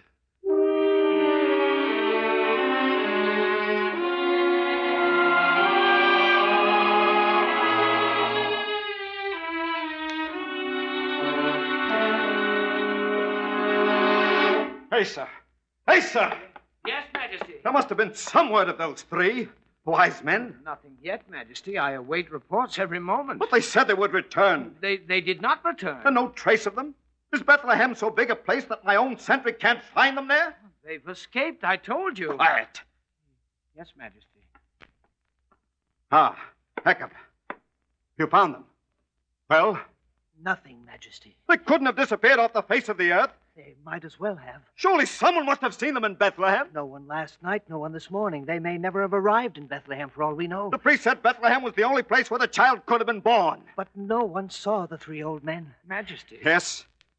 Majesty, would the people ever cooperate with you? Would they tell you if they did see? You mean the three might have been there? Found the child and gone? Why not? And who would tell Herod's sentry? Yes. Yes. Yes, we shouldn't waste time with the three men. You're right. Child. The old men can do me no harm. But the child. The newborn king. Yes, Majesty. The king. He must die. He must be found first. He must die. But how can we? We must find him first. You may be able to kill him without finding him. Did you ever think of that, Asa? Majesty, please, we mustn't lose our heads. You think I'm insane? You think I don't know what I'm talking about, you rat? No, Majesty, of course not. But in one's excitement, one can say things. Can one? Well, I happen to know what I said and what I mean.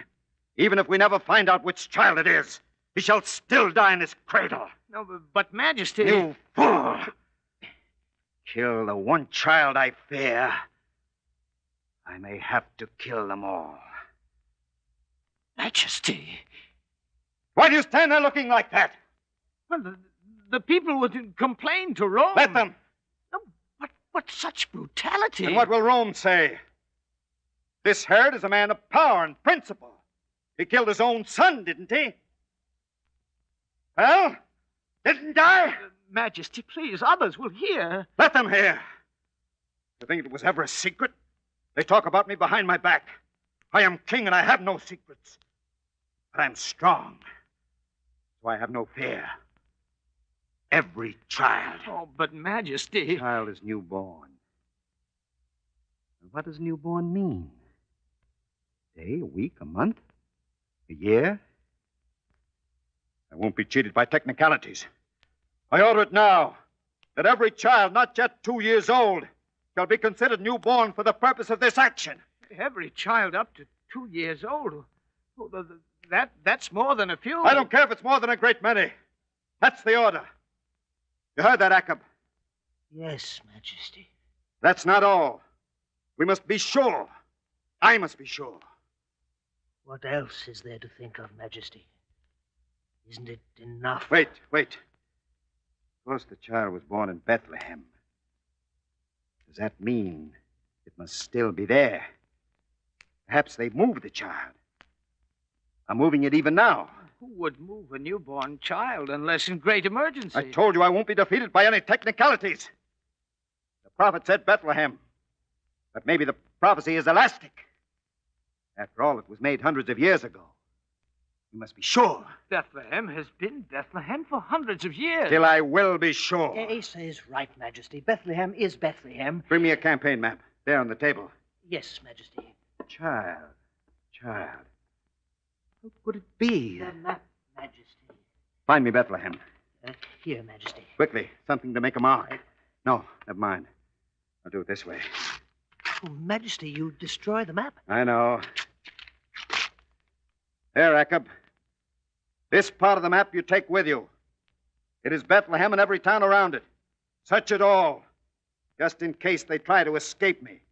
Every child, everywhere. In towns or farmhouses or on the roads. Wherever you find them. Hold out your hand. Yes, Majesty. I place this part of the map in your hand. Close your fist. Yes, Majesty. Now go. And don't return to me.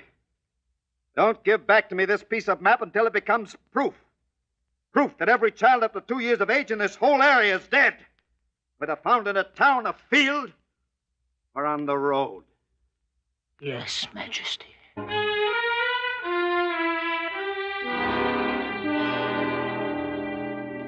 How long can it take? Oh, please, Majesty, calm yourself. The order is being carried out. I know. But I can't seem to rest till I hear it from Jacob himself. This is a day they won't forget. Don't worry about them.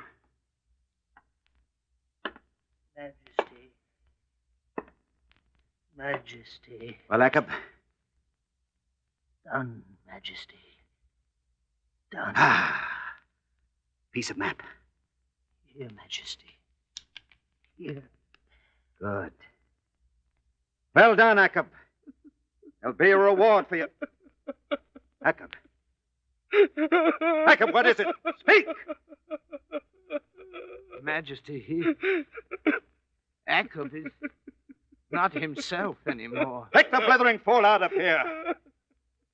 Job is done. I wonder, just where, just when, did that one child, that newborn king, die? It would be interesting to know that, Asa. And in any event, he's dead. Dead. And that's all that matters.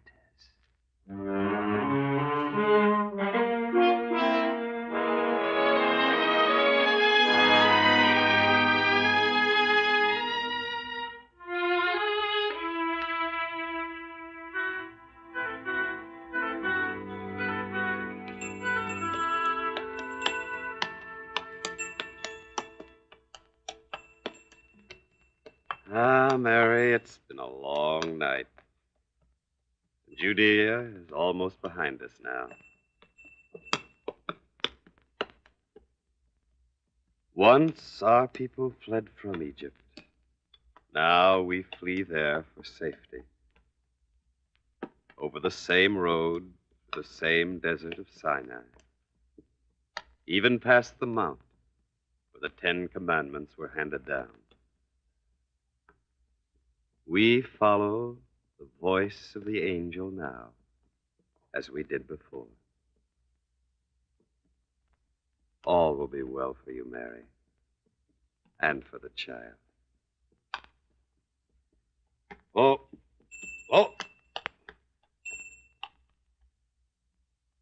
Joseph? We must stop here for a moment, Mary. Our land. This is the last we shall see of it for a long time. Dark and peaceful seems the land of Israel now. But beneath the darkness, turmoil and strife and suffering. I don't like to leave Israel to its agony. But one day, Mary, the word of the angel shall come to us again. And then we shall return. We shall return, Mary, to Israel, land of our forefathers. And the child shall be with us.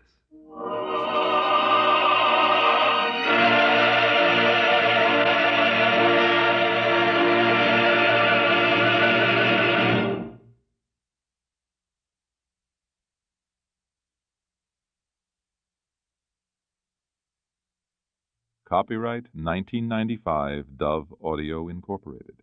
If you would like to receive a Dove Audio or Dove Kids catalog, please call 1-800-328-3683 or 1-800-328-DOVE.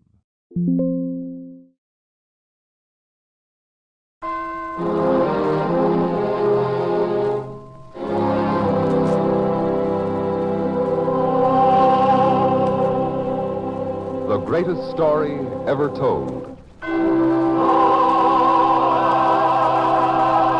Presented by the United States Armed Forces Radio Service.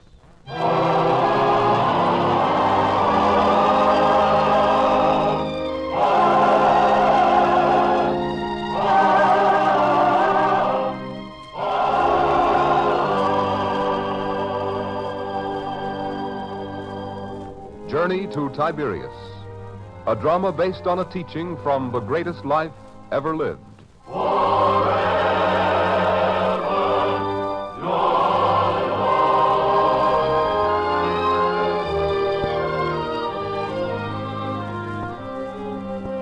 In the town of Bethel in Judea, there is excitement in the marketplace as a new caravan is being formed to undertake a journey to the north.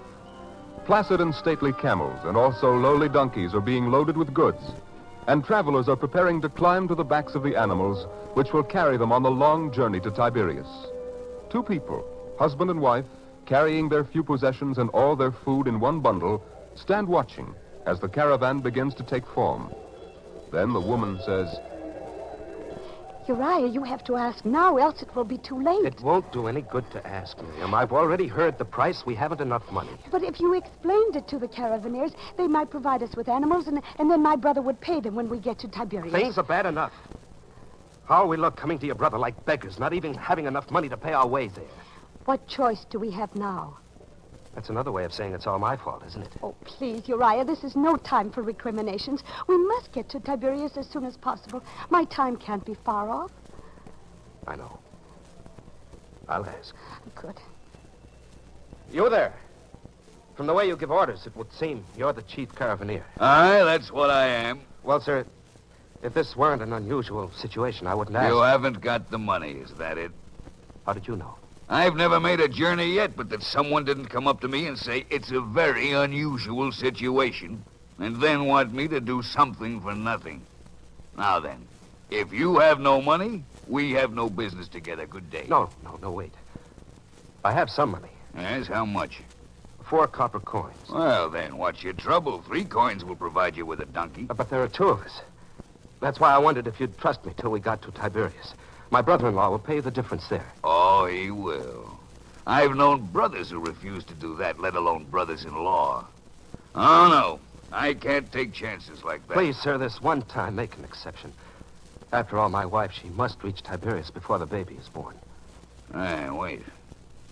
Just came to me. There was a man here. Let me see. There he is. See that old fella there? Yes? He didn't have quite enough money for a donkey either. Now, perhaps if both of you put your money together, you'd have one animal between you. Each of you could ride half the time and walk half the time. It's better than walking all the way. Yes, of course. I'll talk to him at once. Let me know quickly. We'll be on our way soon. Sir, may I talk to you a moment?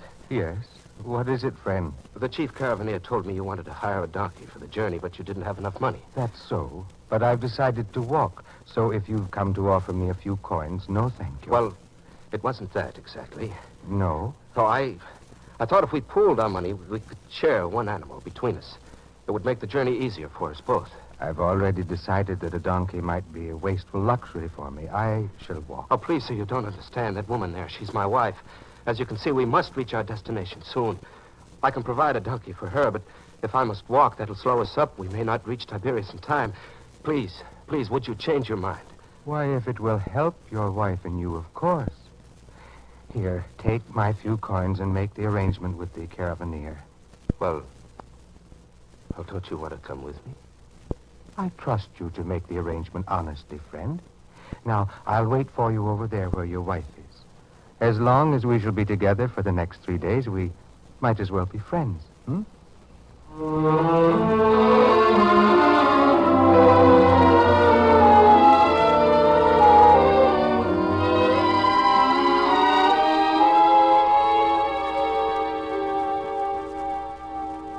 It was very nice of you to help us out, sir. It isn't often one gets the chance to do a good deed and, in addition, enhance one's own comfort. It will be better than walking all the way. But the money might have meant a good deal to you. I'm sure that, aside from that bundle of food you carry, you have nothing else in this world. In this world? Yes. You're right, my dear. What did you mean by that, sir? If I were to tell you, perhaps you might not... Sir, it's all arranged. We start out at once. Good. Oh, since we have 2 bundles between us, we shall place one on each donkey. Ours on the back of the donkey my wife rides. Your bundle on the donkey we 2 shall share. Is that agreeable? Of course. All right, everyone. The caravan will start. Everyone mount. Ready to start. Quickly, sir. We must get underway. And Miriam, come. I'll help you.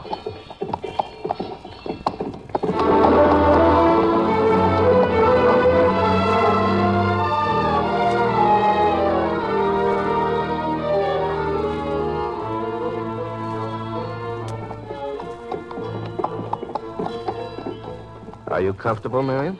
Yes, dear. Good. The reason I chose to walk the first stretch was to let him ride. What do you mean Don't you're talk so loud. I don't want the old man to hear. But don't think I didn't notice. While I was making the arrangement with the caravaneer, you were talking to him. He's such a friendly man, so easy to talk to. And I suppose you had to tell him everything, that I failed in Bethel? That we have to go crawling to your brother to ask help till the baby arrives? No, Uriah, why should I? Are you sure? Oh, Uriah, it's the same thing all over again.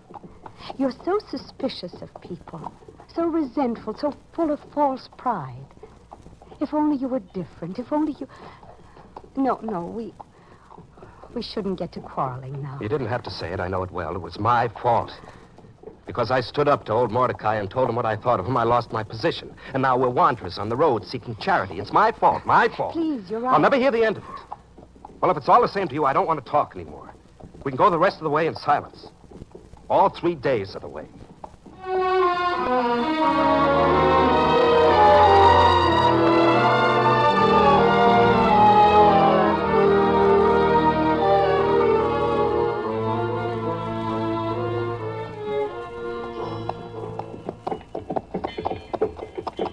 My dear, as long as it's my time to walk, I thought you wouldn't mind if I took up the reins of your donkey and walked alongside you. It's very kind of you, sir. When people give friendship, they gain friendship. One always gains that way. I've been noticing your husband. For instance, the look on his face now. Please don't talk about him. Oh, but I must. Some men's faces have carved on them all the hatred and grief and pain that's inside of them.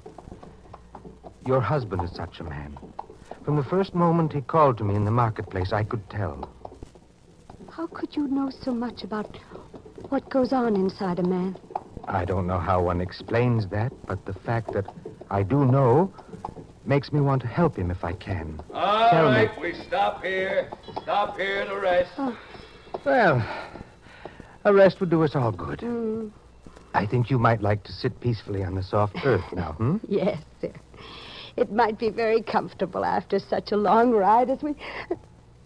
My dear, what is it? I reached back to brace myself in order to dismount, and I discovered it's gone. The bundle with all our food, it's gone. Why, so it is. Uriah!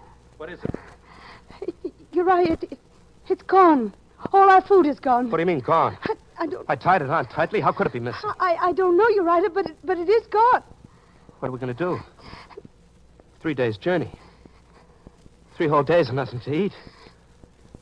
Miriam, you should have been more careful. But Uriah, I didn't do it. Crying won't help. Look, friend, even if we could discover whose fault it was, it wouldn't help now. The bundle is lost. Gone. But I have some food in my bundle. Would you share it with me? Your food, it wouldn't last a day for 3 people. It will last the whole trip if we want it to. That bundle looks small, but it's deceiving. But now, in any event, your wife and you must be hungry. Eat with me as long as we do have food. Would you? It's very nice of you to offer. Then I shall bring it here at once, at once. Oh, he's such a nice man, Uriah. He feels guilty, that's all. He knows that if he kept his eyes open, we probably wouldn't have lost our food. Oh, Uriah. Can't you accept anyone as being good? Even a man who's willing to share his last possession with...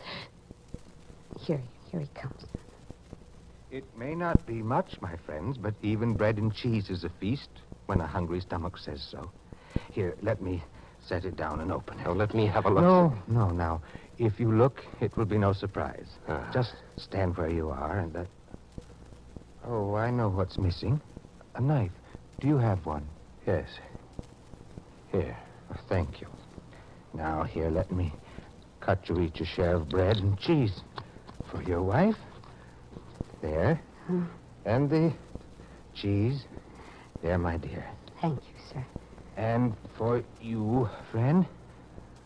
There. Well, thank you. Say, you're covering the food. Aren't you going to have any? Truth to tell, I'm not hungry now. Later, perhaps. But don't let that stand in your way. Now, I shall put the bundle back on the donkey. Miriam, there's something strange about him. I could swear he's hungry. Yes, I know. Yet he doesn't eat. Why? Yes. I wonder why. Well, I'll keep watch. I'll find out what's so strange about him. Now eat, Miriam.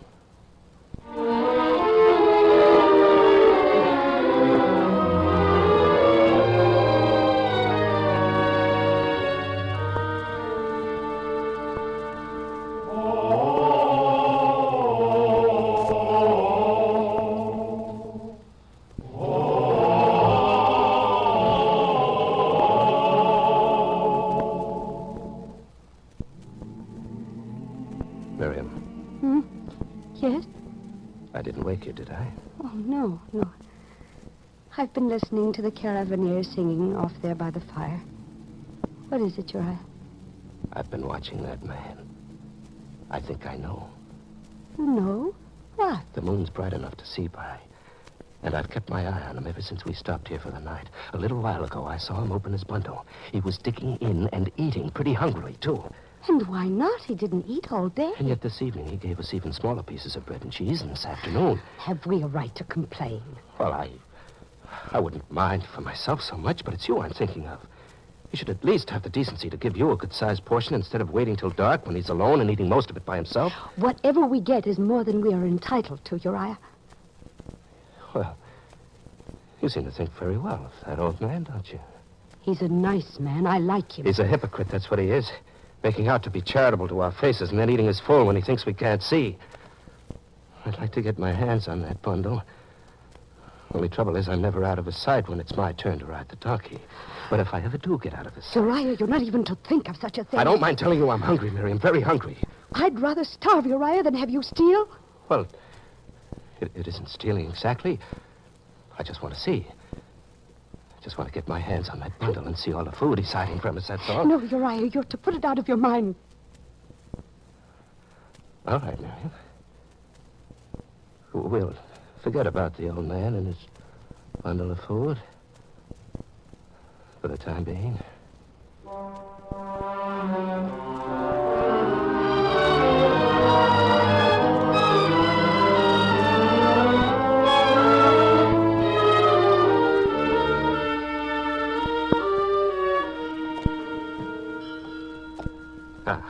You see that, Miriam?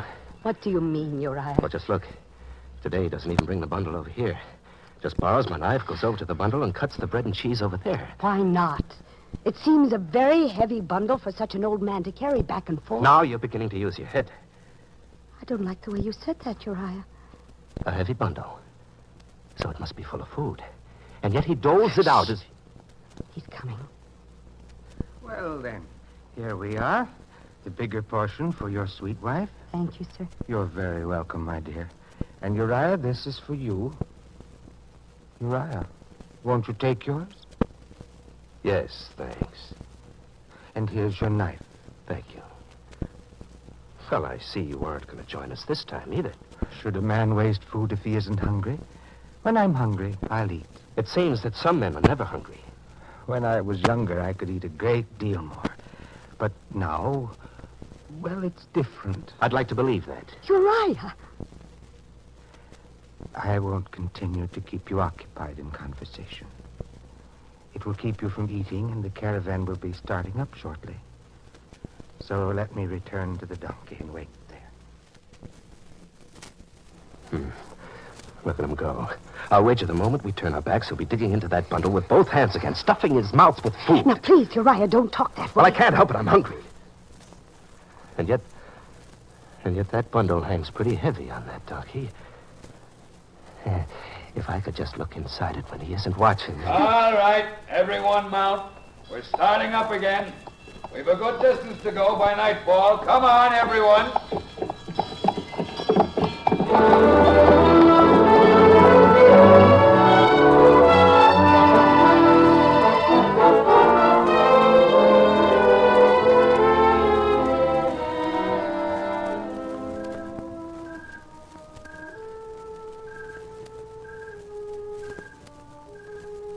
Uriah.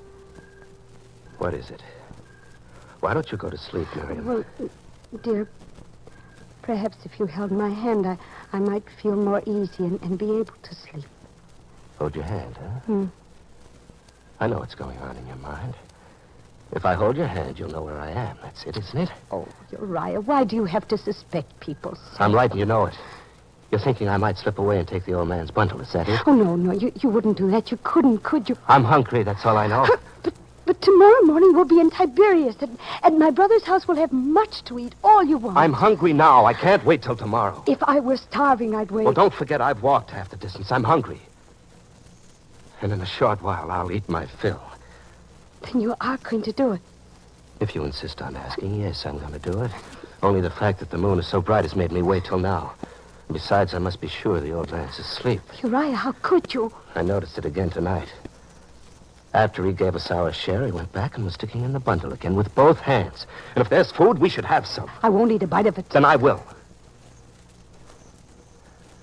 No, I've noticed he hasn't stirred for a while. He's probably asleep. I'm going over there. What if he wakes? It would be better for him if he didn't. Uriah? I have the knife. Remember that. Oh, Uriah, no. It's up to the old man. I don't want to hurt him. No. But if he thinks more of the bundle of food than of his own safety, that's his fault. Now I'm going. No, Uriah, no. Take your hand off me, Mary. Uriah. Uriah. Easy, Doc, easy. I'm just going to relieve you of the burden. There. One cut of the knife. And now I'll carry this bundle from now on.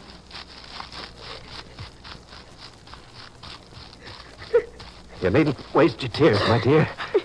This bundle is so heavy with food, I can barely carry it. Please, please, Uriah, before you touch any of the food, please, put it back. Don't be a fool. Once we get to Tiberias, I'll pay the old man for his food.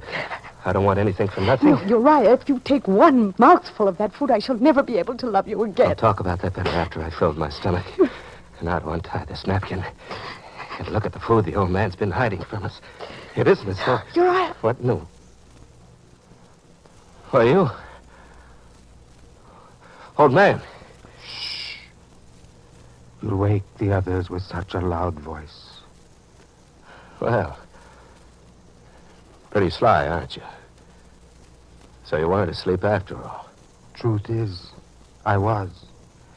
Then I felt some movement beside me that woke me. And I found the bundle missing. Isn't that too bad? Now, please, before you open it, give it back to me. No, no. Please, you'll do yourself no good that way. I'm through with depending on your false charity. I'll eat my fill right now. I say don't open that bundle. If you're thinking of stopping me, remember, I have the knife. I remember. Then leave me alone for your own sake. All right, son. Go on. Open it. That's better. Now then, let me get this untied. Quite a knot you've made here. Can't seem to... Now, wait, I know. I'll slit it with my knife. There. And now we'll eat, Miriam. I won't. You will. Just let me reach in here and get some of it.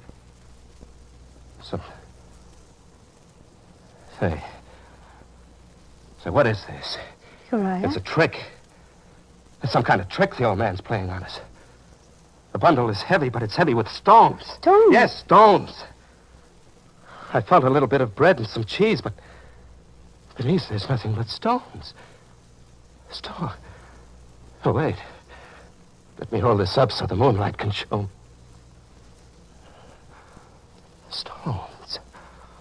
Only stones. Old man, where's the food? That little you hold in your hand is all the food we have left. Now, this is a trick. If it wasn't, you wouldn't bother to have put stones in here. Yes, I guess you might call it a trick. And for that, I must apologize to your very fine wife. Forgive me, Miriam. I forgive you? Yes, I was mistaken. But I meant it only for your own good, my dear. There was so little food, so very little, that I didn't want you to worry. I wanted the bundle to appear heavy and full, so that you wouldn't grow fearful or discouraged. And it almost worked. Oh, how kind of you to have considered my feelings that way. Perhaps because I remembered another woman who once traveled a long journey carrying her child, as you carry yours now. Another woman? Yes. And if all goes well, we shall see her son tomorrow. Sir, can I ever thank you enough? You don't believe all that, do you, Miriam? I do, Uriah, I do. A very ingenious story. But what about his stuffing his mouth as fast as he could once it got dark? What about that, old man, huh? Oh, that. Well, I thought I could go the 3 days without any food at all. But I was wrong. Perhaps age has made me weak. So weak that each night I would search the bottom of the bundle for crumbs of bread and cheese. When a man salvages crumbs, 2 hands work better than one. Crumbs? Uriah, he ate only crumbs and gave us his food. Oh, I'm so ashamed, Uriah. Crumbs. Sir, you went all this way with nothing but crumbs to eat. Can one eat stones? No. No. Miriam, what an evil man I am. What a fool. What a stupid, vicious man I've been. Miriam, this isn't the first time it's happened. I can tell you now. It was the same with Mordecai. I accused him of not being fair with me. That's what led to our quarrel, to my losing my position with him. It was my fault, Miriam. I didn't have the courage to tell you before. Oh, my dear, I'm so sorry for you. Yes. Yes, my inner suspicion and hatred of all people has brought us this low, brought us to your brother's door as beggars. And now, sir, if you should care to turn me over to the authorities, do so. No, Uriah. No need to do that. Only one thing I ask, that when we arrive at Tiberias, both of you must come with me. We'll find food where I'm going. Food for your hungry stomach, Uriah. Food, too, for your empty spirit. Will you come with me? Of course, sir. We will.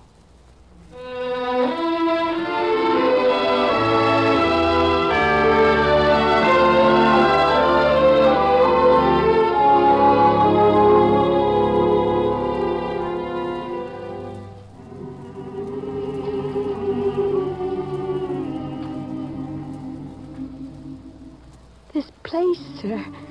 So many people here. Here we shall find the master, my dear. The master? Yes. You may have heard of him even in Judea. But here in Galilee, all know him well. Come, I will take you both to him now.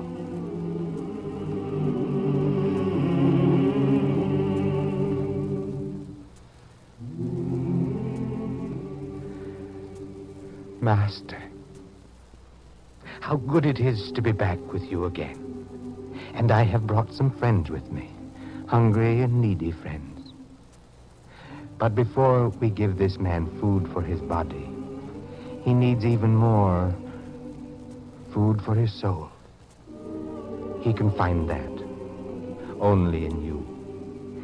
Help is needed here, Master, for a man who is suspicious, distrustful, and hateful of his fellow men.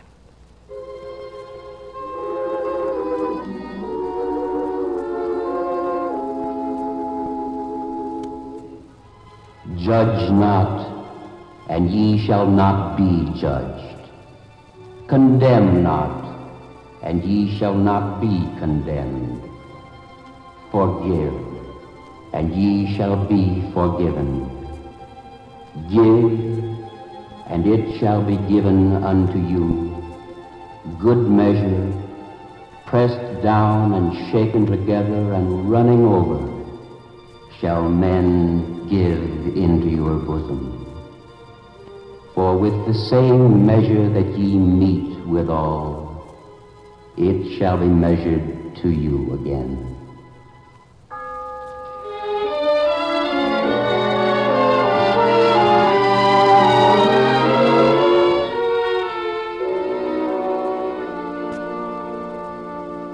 Sir, if only I'd heard the master before. Before I ruined myself through suspecting and judging Mordecai. Through my fault, my wife has been forced to wander the road like a beggar at such a time. It was all worth it, Uriah, if it meant such a change in you. If your heart is open now to loving and giving instead of hating and suspecting. You see, Uriah, there are those of us who want to help you. I know that now. Miriam, we shall go back to Bethel. I shall humble myself to Mordecai and admit my mistakes. We shall have our home again. See, already you have new courage, new humility. Yes. Because of the master, sir. It was good of you to have brought us to him. But one thing I noticed. He seemed to know you very well. Embraced you as an old friend. Yes, he is, I'm happy to say. It is my privilege to follow him as one of his most trusted friends. and one of his apostles as well. You? One of his apostles? Yes. And should you ever need help, my friends, remember me. Call upon me. My name is Bartholomew.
You have been listening to Journey to Tiberias, another episode in the greatest story ever told from the greatest life ever lived.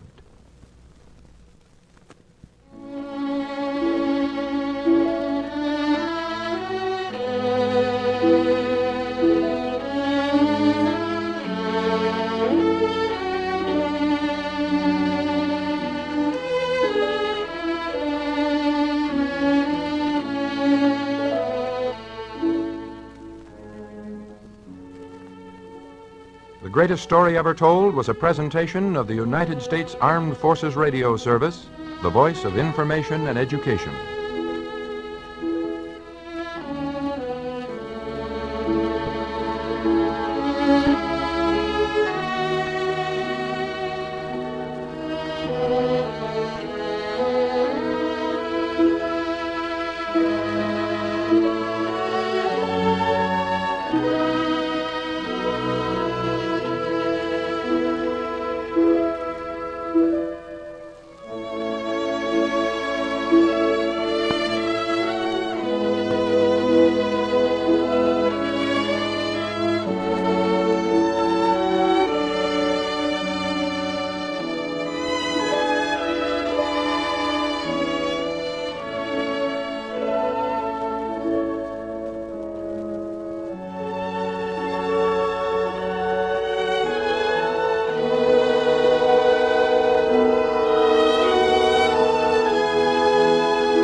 The greatest story ever told.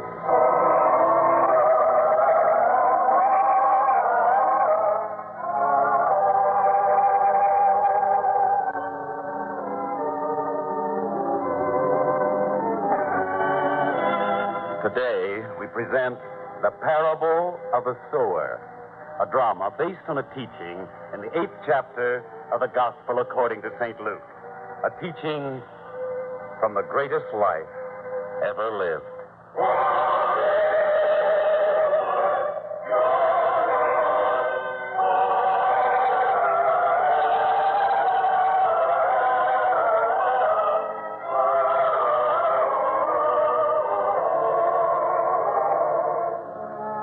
In ancient times, the swiftest form of travel was to be found in the beautiful and majestic Roman galleys which moved across the glistening blue waters of the great sea. Yet the Roman galleys were nothing more than slave ships. And below their decks, there was no majesty, no beauty, not for the men whose backs power the oars and who spent their lives chained to their benches. And even when such a vessel was anchored in port, these men remained below decks, prisoners of their chains. So it is now that in the port which served the city of Rome, a galley rides at anchor. and we find two galley slaves straining to see what they can of the great city from their place below decks. Reuben, can you see anything through the ore vent? Well, Samuel, when I bend over this way, I can see. Well, what does Rome look like? I can't tell much. Oh, wait. No, that's as far forward as I can bend with these chains. Just a harbor like any other. All right, Sentry. Which one is he? That's the one, sir. That one there. Me? Sentry, if you're looking for the one who called for the water yesterday, I'm the one you want. And if there's punishment due, it's mine. Leave this man alone. Quiet. And now, you. Yes, sir. Is your name Samuel? Are you from Cana, the province of Galilee? Yes, sir, I am. All right, Sentry. Unlock his chain. Sir, what is it? What's going to happen to me? I don't know. I get orders and I carry them out. You're wanted on shore. Come on, Sentry, take off his chain. Yes, sir.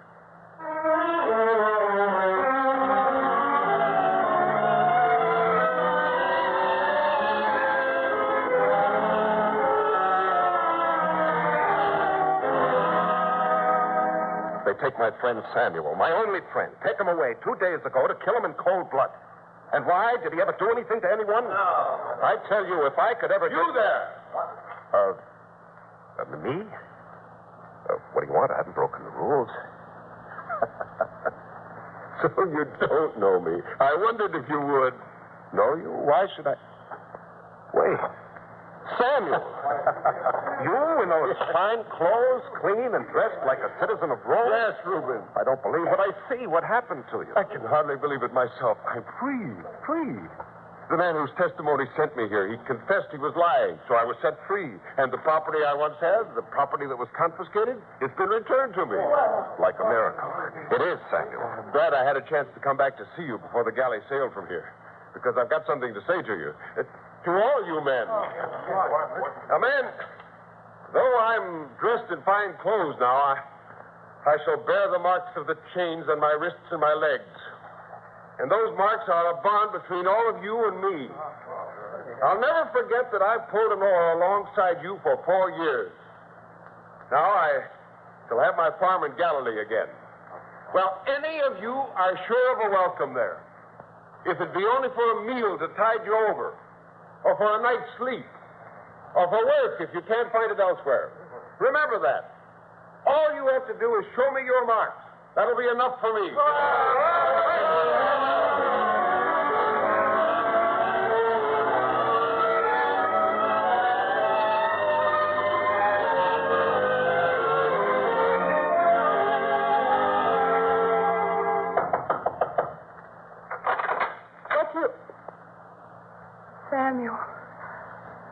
Samuel, you're back at last. And it was your doing, Deborah. I know it.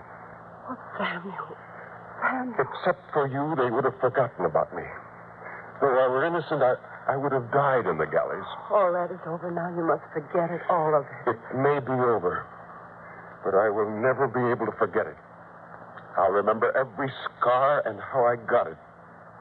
It's not easy to forget such a living death. Samuel, there's one thing you must promise me now that you're back.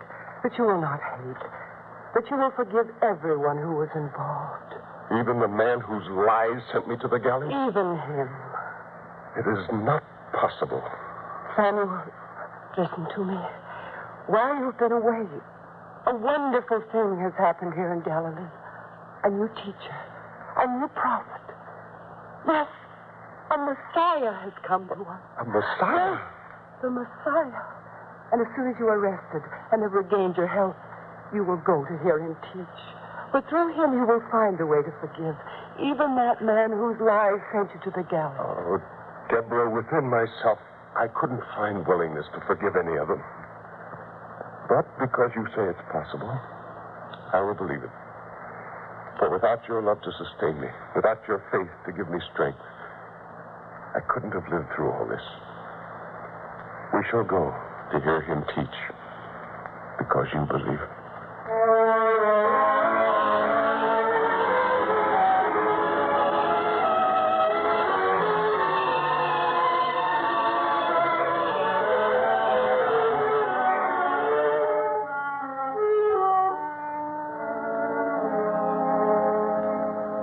Samuel. Samuel, it's time to put out the lamps. Time for you to sleep. There'll be another day's work tomorrow. What, Deborah? Oh, you still think about it, don't you? Every so often. It was the same time of year they first came for me, remember? Will I ever forget? We were sitting here in this very house, the two of us. And there came that knocking on the door. Caesar's sentries. And they took me away. But that was 5 years ago. Say, you've been home almost a year. Can't you ever forget? Who knows? Every so often I get to think... Deborah. No. No, Samuel, it can't be that again. I'll open the door. One moment. What do you want? Does a man named Samuel live here? Yes, he does. Well, tell him that Reuben is here. Reuben! Oh, how good to see you again. Come in, come in. Well, you see, Samuel, I have friends here with me. Well, bring them in, all of them. Deborah, these men were my friends in the galley. Food, all the food we have for them. Come in, friends, come in. The house is yours.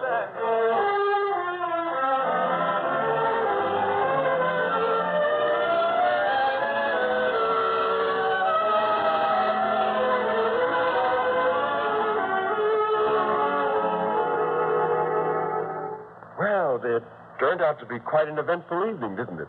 Such hungry men. You would think they had not eaten in weeks. Believe me, it did my heart good to see them eat the way they did. You don't know what it was like there. I can imagine. Samuel, will they be staying with us long? As long as they want to. All four of them? I gave them my word. Oh? When I left the galleys, I promised them there'd be work here for them. A home. Forever if they wanted it. But they're criminals. They were my friends. They deserve a chance, just as I would have. But you were different. You were innocent. They wouldn't be near here now if they hadn't rescued that Roman officer when the ship was wrecked. That's how they won their freedom. You see, they've changed. And we can help them change even more. Now, don't worry. Nothing will happen. We'll all get along fine. In fact, the next time the master comes here to Cana, and we go to hear him, they'll go with us to listen to him, to follow his teaching. You'll see. I hope so.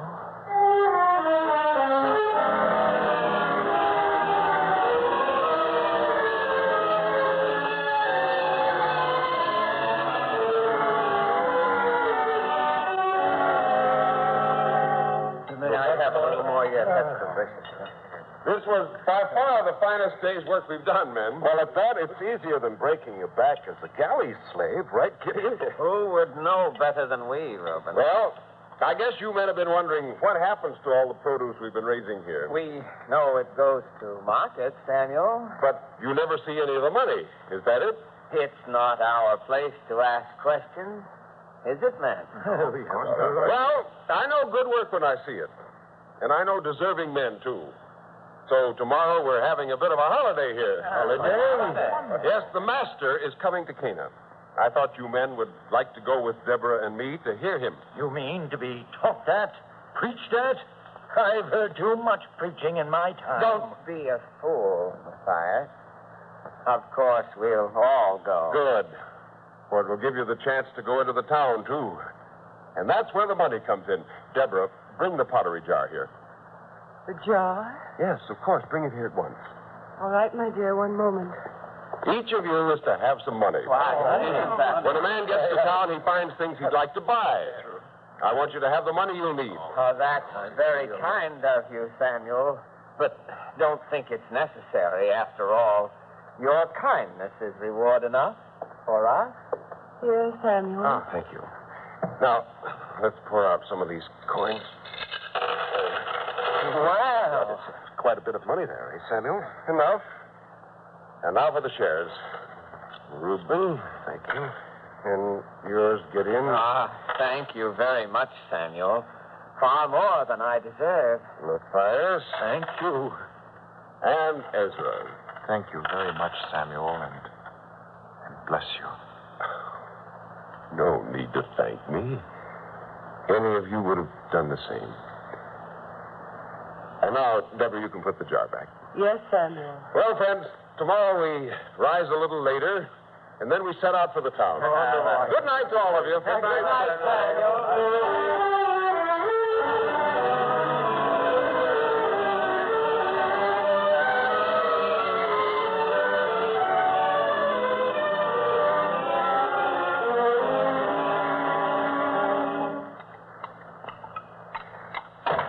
Samuel, the morning meal will be... Oh, Ezra. Pardon, mistress. I was up earlier than the others. I thought you might need help in the kitchen. No, thank you, Ezra. Though it is nice of you to offer. You've wood enough? Water enough? Yes, everything. Tell me, Ezra, what did you do? You mean the galleys? How? If you want to tell me. I don't mind.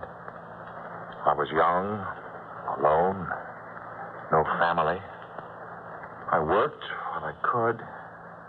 When I couldn't, I stole. That's how. Oh, I see. If anybody had ever been this decent and kind to me before, it never would have happened. Your husband is a kind man, understanding, and brave, too. Brave? Only a brave man would take a chance on men like us. Deborah, is everything ready? We don't want to be late, not to hear the master. Oh, good morning, Ezra. Morning, Samuel. Are the others up yet? They should be. I called to them as I left the room. Reuben answered, and so did Matthias. What is it, Ezra? I just thought of something. There wasn't any answer from Gideon. Well, maybe he was still asleep. I'll go find out. I'll go. What's the matter with him, Deborah? I don't know. But he did seem upset. Where could Gideon have gone? Why should Ezra be so worried about him? I don't know. I'll find out. Ezra! Ezra! Gideon!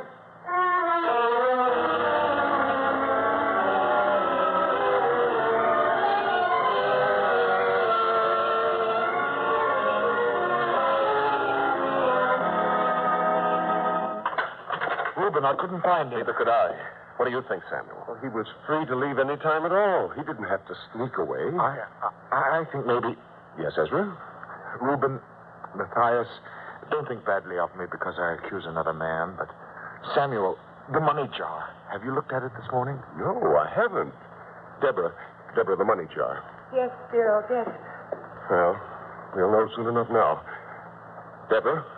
Samuel, I went to look. Well, where is it? Gone. It's pretty obvious now, my dear. Gideon gone, the money jar gone. Why, the ingrate. If I could find him, I'd teach him to abuse decency, to take advantage of hospitality. Imagine acting this way in the face of your kindness. Well, I will admit I'm rather surprised. Not nearly as surprised as Gideon will be. Why do you say that, Deborah? Last night, when you took out the jar, when you showed the money, I was afraid this might happen. So before I put the jar back, I took the money out and put in stone. Oh? Yes, Gideon has betrayed himself for nothing. It'll serve the fool right. I always suspected that, Gideon. The oily way he talked, the compliments he used to pass out so freely. Well, I'm glad we've discovered him for what he is. And thanks to Deborah, at no loss either. Well, my friends, we shouldn't let this one unfortunate incident stop us. We've a day to spend in Cana, a day to hear the master. Are you ready?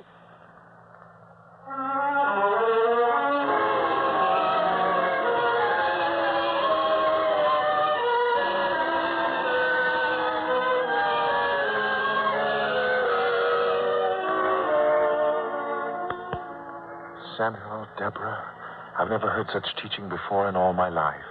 Never seen such a person as the master. One has but to look at him to feel his strength, his compassion. Ezra, that's why I was so anxious for you to be here. If only I'd heard such teaching long ago. It's not too late, Ezra. It never is. For the master forgives those worthy of forgiveness. But wait, he's ready to speak again.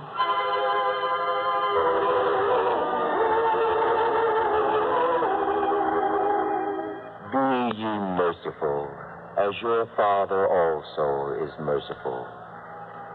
Give, and it shall be given unto you. Good measure, pressed down and shaken together and running over, shall men give into your bosom.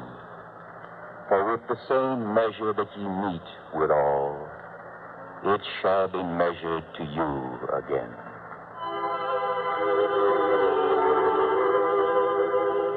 Well said.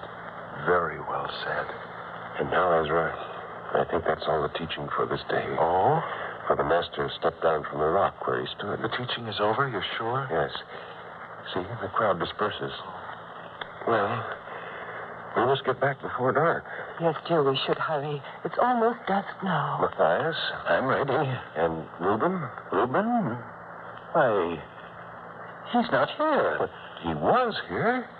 I saw him before. Then I became absorbed in the teaching and forgot about him. If we wait for him, we'll have to travel most of the way in darkness. And we brought no torch with us. Yes, my dear. Well, perhaps he remembered something he wished in the marketplace and went back to buy it. He'll find his way home. We should start out now. Samuel, do you think that perhaps Reuben went back to the house by himself? You mean he wasn't feeling well? I don't mean that. You think? Oh, no, Deborah, not Reuben. Why, he's my closest friend. In the galleys, we were chained to the same oar for 2 years. I only thought... You mean because Gideon turned out that way? Well, that doesn't mean we'll have to suspect Reuben, too. Come on, we'll all start home and hope that Reuben catches up with us on the road. Come.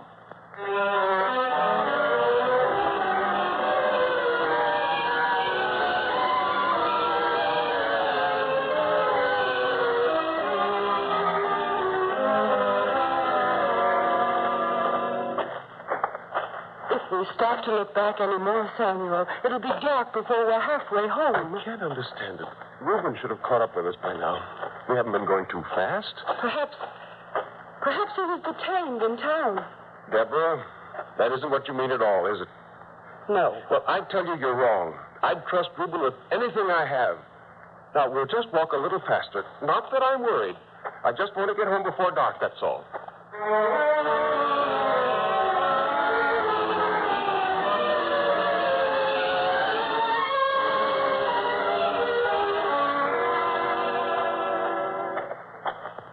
It's sure now that Reuben did not come back because there's no light showing in the house. Of course it's sure. Samuel, wait. Yes, Ezra? When you left the house, you did latch the door, didn't you? Of course. Why? Well, perhaps it's too dark for me to see well, but I think the door is open. It's moving back and forth in the breeze. Isn't that the door? It is. It is. Samuel, wait. Wait for us. Come, Deborah. Samuel. Samuel. Samuel. Look at the place. Chairs turned over. Cupboards broken open. Things hurled to the floor. Deborah. Yes, dear. The money. Where did you hide it this time? I look. Behind the loose rock. Is that where? Well? The money. It's gone. Reuben. The one I trusted most of all. And he committed this crime while we thought he was listening to the master. Oh, the shame of it. I'm sorry, Samuel. We're both sorry. You're sorry. But you can save all that, Ezra. Please. Quiet. I don't want to hear anymore. I took all of you in. I gave the 4 of you a home where you had no place to sleep. Work where no one else would give you work because you bore the mark of the galleys. And this is the way you repay me. Well, I'm not a man who doesn't learn. Ezra? Yes, Samuel? Matthias? Yes? Get out of here. And off my land. And never come back. Because if you do, I'll have you back in the hands of the authorities before you know it. Now, get out. Please, Samuel, understand. We didn't have anything to do with this. Well, this place is my home. The only home I ever really had. Get out. Do you hear me? Get out. Yes, Samuel. Come, Matthias. We better be on our way. Samuel, please, let me say this. I'm not asking for more than you've already given me. I don't even blame you for the way you feel now. You're right. But I do want to thank you. I don't know what lies ahead for an old man who's spent too many years in the galleys. I do know that what I had here was better than I deserved. So I only want to say thank you. You too, mistress. You're a good woman. God's blessings on you. Come, Ezra. Samuel, I didn't like to see those two go. What's the matter with you? First you suspect them all, now you're taking their side. Why? Because it wasn't their fault. They didn't steal. They didn't use our home to betray us. Still, I want no part of any of them anymore. But you've just heard the master teach. Surely this wouldn't be his answer. How much can a man stand before he strikes back? I gave him a chance. I know you, Samuel. You have a conscience which will trouble you if you decide later that you did wrong. The master is here in Cana. We could go to his camp this very night and speak to him. I won't go. Please, Samuel, for your own peace of mind, come with me. Ask him. Well, not that I think he'll change my mind, but to please you, I'll go. Because I know you love me and think only of my good.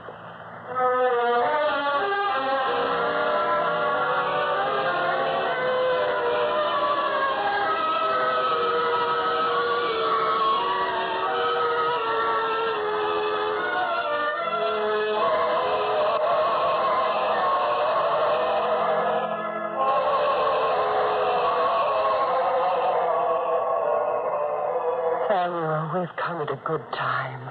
The crowd is gone. The master's with his disciples round the fire. You can feel free to talk to him. Go on. Yes, Deborah. Master, if I am not intruding, I should like to ask your help. Surely no man ever set out with better intentions than I.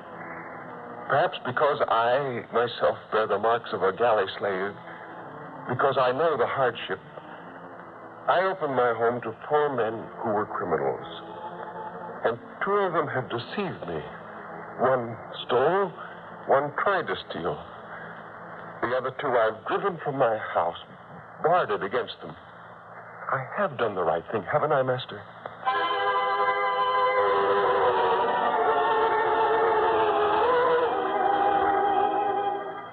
A sower went out to sow his seed. And as he sowed, some fell by the wayside, and it was trodden down, and the fowls of the air devoured it.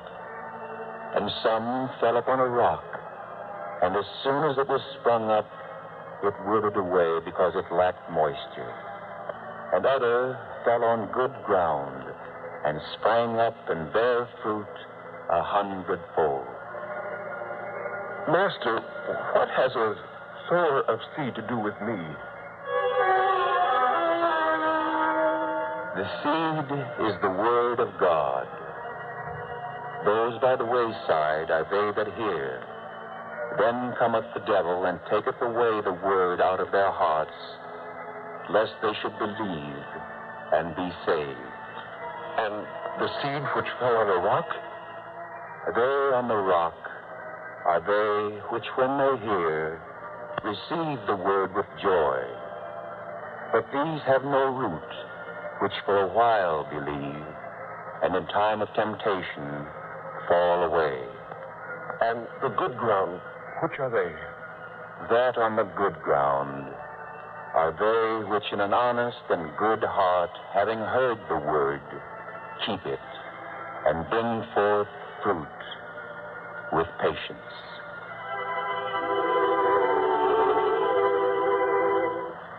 Samuel, don't you see?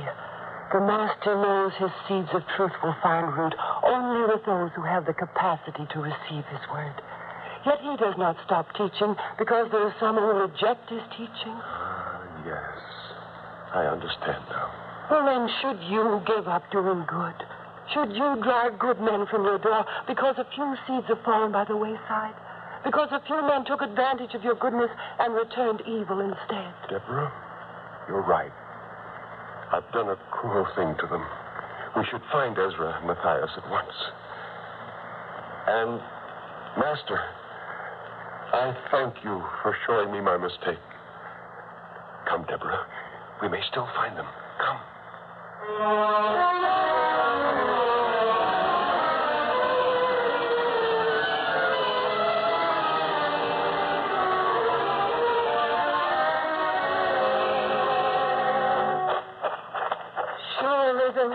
taken this road. I think so. It leads from the town toward the sea. It's the way they choose. Oh, I hope we're not too late. If only this torch gave a brighter light. I'll hold it higher. There. Samuel. Yes? Hold the torch up again.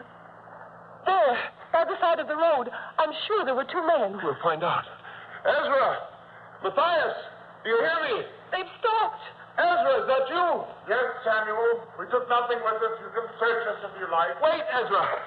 I haven't accused you of anything like that, have I? What do you want with us? To tell us once more that we were thieves, that no one will ever trust us again? I don't blame you for feeling bitter, Ezra. Nor you, Matthias. I'm an old man. I've seen everything and learned to expect anything. Now let us go in peace. No, wait.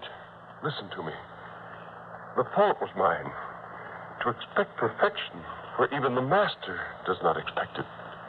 Because two men betrayed me, I withdrew my kindness and friendship from all four of you. Because Reuben and Gideon repaid good with evil, shouldn't have blinded me to the fact that my kindness did find root in the two of you. Can you forgive me for what I said to you, for driving you away from my house? Would you come back with Deborah and me? Would we? Matthias, what do you think? Oh, it would be home now, Ezra. Home. Yes. Samuel, we will go back with you. Good. Good. Did you hear that, Deborah? We're all going home together. Together.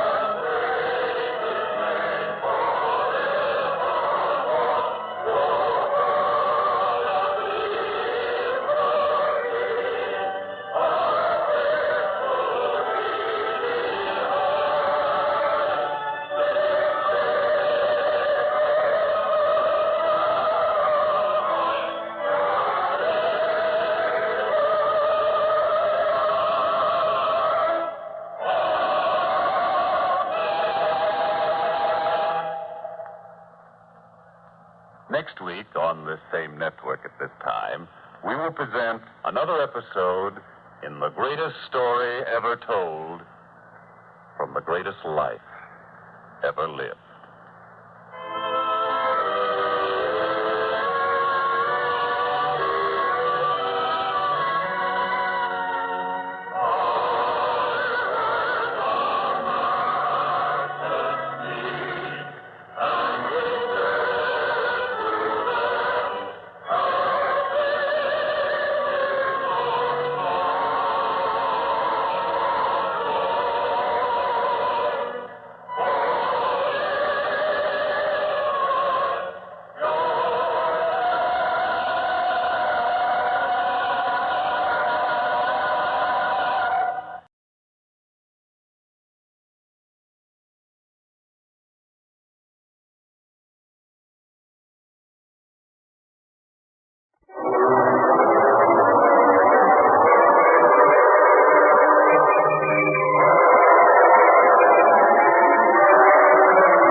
Tonight, we present The Soldier's Servant, a drama of tolerance and understanding based on an episode in the greatest life ever lived.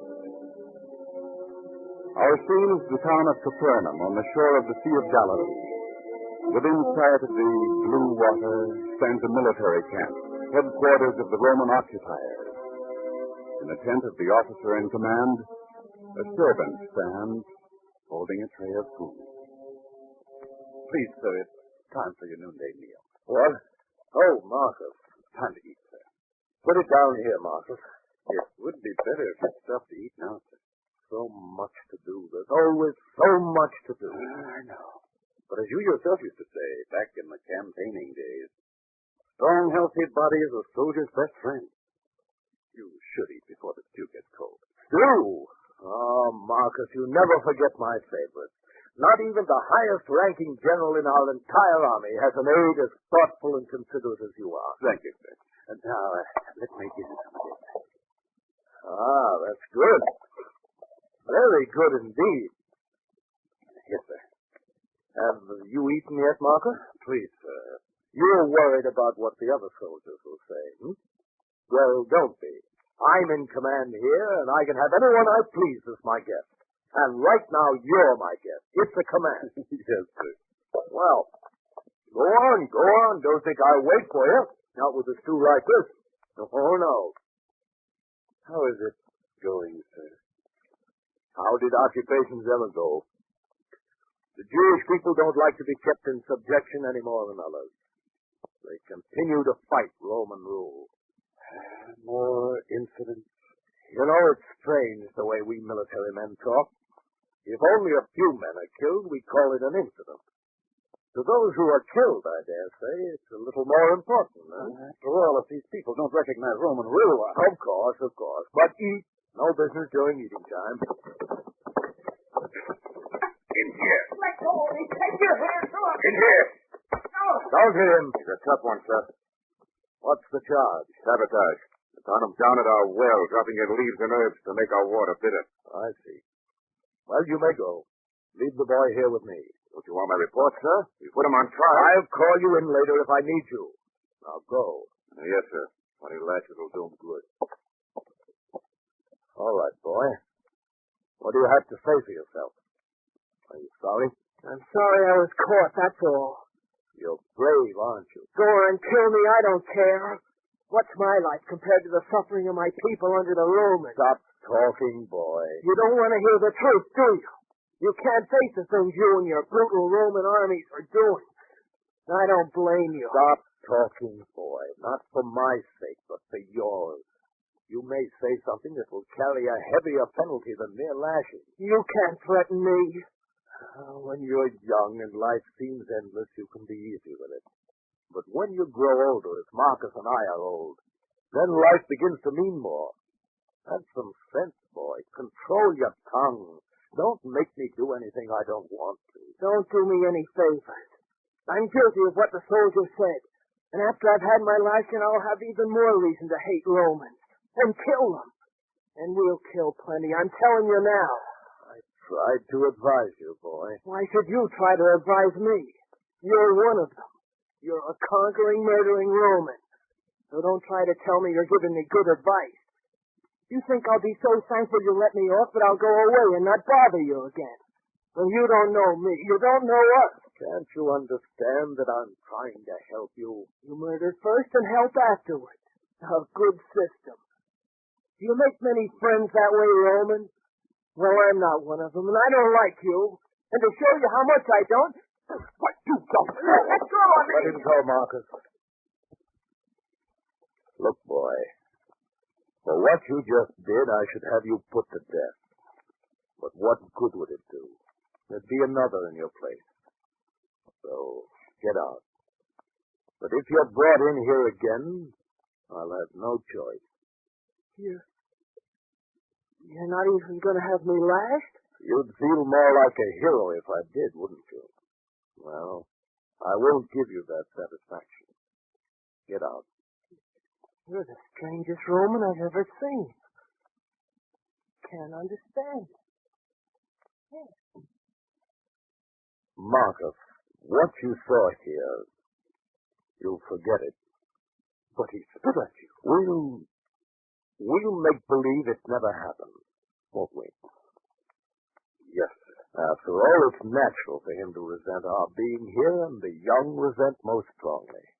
It's a privilege of youth, I suppose. Besides, Yes, sir. Well, as I get older, the killing seems to hurt more. Maybe I shouldn't be a soldier any longer. Maybe I'm getting too old, too soft. Maybe Well, it's too late now for maybe. Please, sir, just finish your meal. Meal? No, I think you'd better take it out. I don't feel like eating anymore. That boy took my appetite away. Clear the table. Yes, sir. Oh, what's the matter, Marcus? It's nothing, sir. Oh, it must be a bad pain to make you gasp. Marcus, why don't you... Marcus!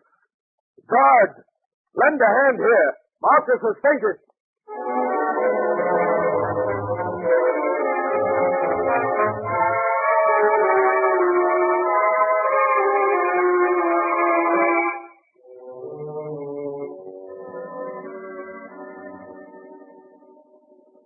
And how is he now, guard? I've been bathing his head with cool water, sir. He seems better, but he hasn't spoken. Not a word. All right, you can leave us now. You don't want me to continue bathing his head? No, I'll do it.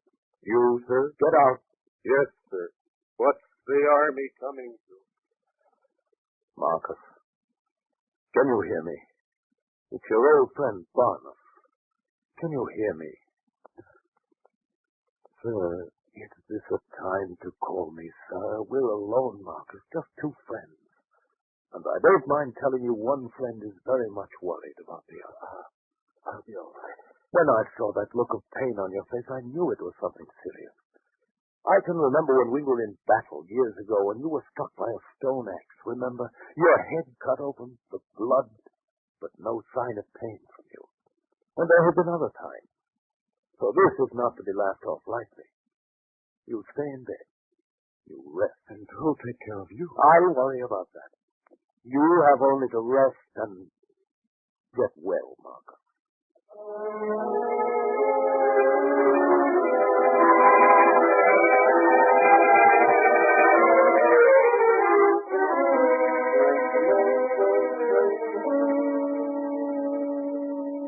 And here's a report from province headquarters, sir. Oh, that. Lay it on the table. I'll get to it later. Sir? What is it? What is it? Don't waste my time. Sir, it may not be the duty of a common soldier to report these things, but while at province headquarters, I heard some talk. Soldiers carry gossip just like women. What is it? They said our unit's behind in reports, that things aren't being run here as they used to be. I've heard enough. You'll be lashed for repeating such talk. Sorry, sir. I was only trying to help. Of course, I lost my temper. But I'm worried, very much worried. About Marcus, sir? Yes, he isn't getting any better. He's getting worse day by day. I can see it in his face. It grows thinner, the color more gray, and his hands, they tremble so that Oh, why should I be ashamed of it? Yes, I feed him like a baby. That's why all this reports and commands and orders, they get on my nerves. I can't stand them. And if headquarters doesn't like it, well, that will be all, guard. I know how you feel, sir. Thank you. Sir, may I make a suggestion? Yes, of course. Nothing seems to be doing Marcus any good. I won't give up that easily with a dear friend like Marcus. I wasn't suggesting that, sir. Well? Among the Jews, there's a man, a teacher and a prophet. One they call the Master. Oh, him. Yes, I've heard about him. Rumor has certainly endowed him with wonderful powers. Rumor? What do you mean by that, guard? I take a great risk when I speak of it. I wouldn't mention it if it weren't the centurion's old friend who's died. If it's something to do with Marcus, out with it, and there'll be no penalties no matter what you say. Speak up, man. Well, sir, one day not long ago when I had leave, I went to hear the Master speak, to watch him with the people, and... Speak, man, speak! You may not believe it, but I saw it. Saw what? I saw a lame man carried to him. When the Master had finished speaking to him, the man left his crutches and walked away as well as you or I. You saw it? Yes, sir. It's hard to believe. It's even hard to believe when you see it. But it happened. You think the Master could help Marcus? And anyone else? That's the only thing I'm sure of. He's beyond our help. I'll think about it. Sir, you don't have to worry, guard. No one will ever know that you went to listen to the Master. Thank you, sir. I think I shall go and talk to Marcus now about what you said.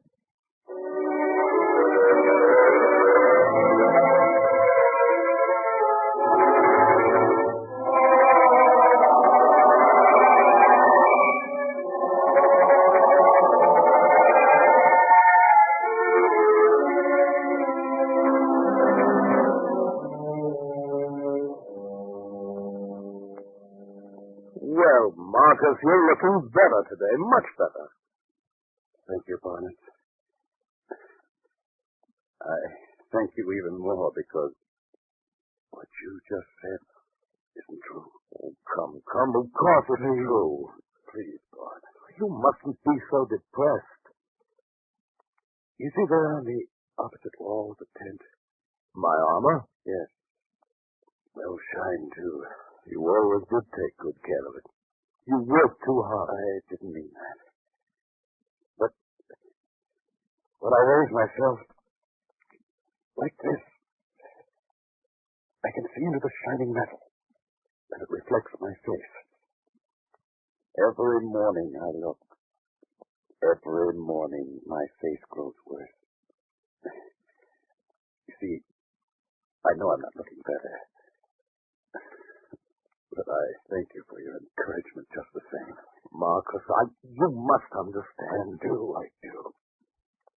But I know I'll have to die before too much time has gone by. You won't die. It isn't that I mind dying so much. But dying here alone, except for you in a strange land, it's an empty and a terrifying feeling. You won't die. So many things that have passed through my mind these last days. I gave up my life to soldiering. And with it, I gave all the ties of home except a few memories. Rome with its green hills. A place where you're not a stranger. Where you're not feared and cursed by every passerby. The peace of being with your own people. Thomas, promise me one thing. You must go back. Don't spend the rest of your life away from home and familiar places. Don't die lonely and afraid as I'm dying. I told you, Marcus, you won't die. How could you prevent it? With more bitter-tasting potions, they haven't helped. Marcus, I've received word through certain channels about the prophet they call the Master. I have spoken with someone who said he himself saw one of the miracles the man has done. What's that to do with me? If you could be brought to this Master, there's no reason why he couldn't help you. Your desperation to help an old friend. You're forgetting many things. What do you mean? You'll go to this Master and say, a centurion of the occupying forces in Capernaum, I command you to cure my friend. Is that what you say? Well, I hadn't thought about that. Well, faith, my friend. You'll see how impossible it is. Well, I wouldn't command him. I'd ask him. Ask him? Would that help? I understand. Don't you see it's all part of being a stranger, an enemy here? They've subjugated these people, taxed them, beaten them, killed them. Now you go to one of them and ask a favor? We're Romans. We're conquerors. We have no friends. I know. It's what I meant when I asked you to go home after I die. You've served long enough in the army. Sometimes I think they keep count of the Romans who are buried here. Each time another one is put onto the ground, they must say to themselves, one less enemy to contend with, to work for, to salute. Fear. Yes, it's true. We've conquered them, and now we're their prisoners. We've conquered them, and our lives are in danger. So any idea you may have had about getting help from them, forget it, my friend. Forget it.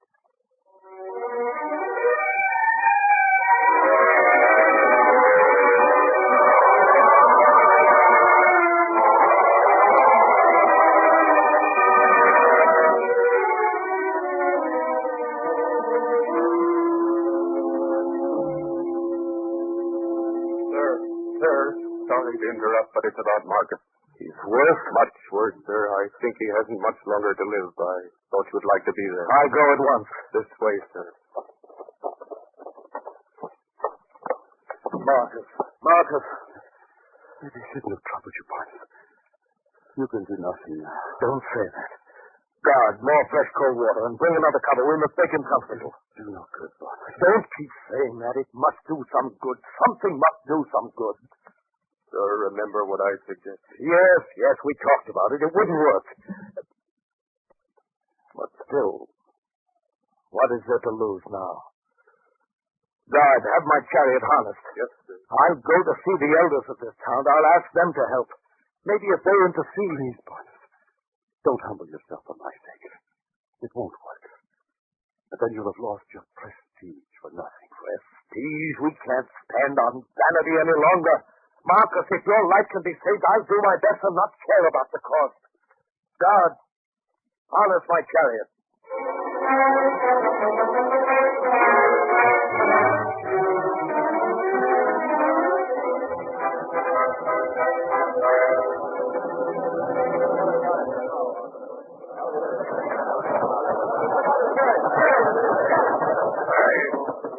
Make way for the Roman commander. Make way here. Don't antagonize him, guard. Yes, sir. I'll only clear a path for you. This way. In here, sir. Representative of Rome for Capernaum to siege the elder, Aaron. I am ready to receive him. Thank you, guard. You may leave us alone. We are alone now. What is the nature of your order this time that it must be delivered in secret? It's no order. No more requests for taxes or forced labor? Aaron, there is one man among your people whom I must see. You want to arrange a truce with the band of rebels who fight you from the hills? In that I cannot help you. No, the one called the Master. He travels up and down the land, teaching and performing miracles. He teaches only peace and kindness. Must Rome destroy everything? I don't want to harm him, not in any way. Then what is your business with him? Why can't you find him without my help? I could find him. I know, for instance, that even now he's in Capernaum, but that's not enough. You see, I wish to ask him to do something for me. What can he do for you? Shall he teach you? If he does, you will be forced to throw away your spears and swords, and not oppress any other people. What could he do for you that you'd want done? My aide, Marcus. He's very ill, Aaron. He's dying. I think that the only hope for him can come from the Master. They say he works miracles. He cures the sick, yes. Aaron, I don't know how to say it. I don't come asking favors often. I command, I order, I never ask. So if I'm halting and stumbling in my words, it's because I'm not used to asking. Of course. The fact that I'm here begging for your help must show you how much this means to me. I'm asking you to go to the Master, to intercede, to ask him if he will help my friend, if he will cure him. I understand. You know the Master? I know him well. He's my friend. You could ask him if you wanted to. I know you could. Please. Barnett. Yes, Aaron? From the way you speak, it is clear that you don't feel entitled to my help. Can I lose sight of the fact that I'm a Roman? Don't I know how your people feel about us? And isn't the Master one of your people? That's true.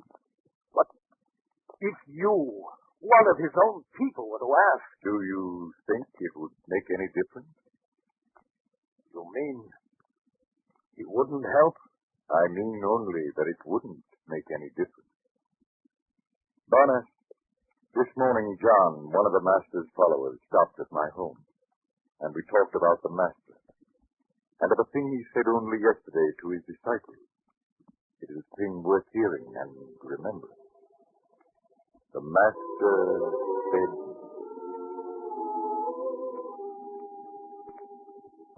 "By their fruit ye shall know them. A good man out of the good treasure of his heart bringeth forth that which is good. And an evil man out of the evil treasure of his heart bringeth forth that which is evil."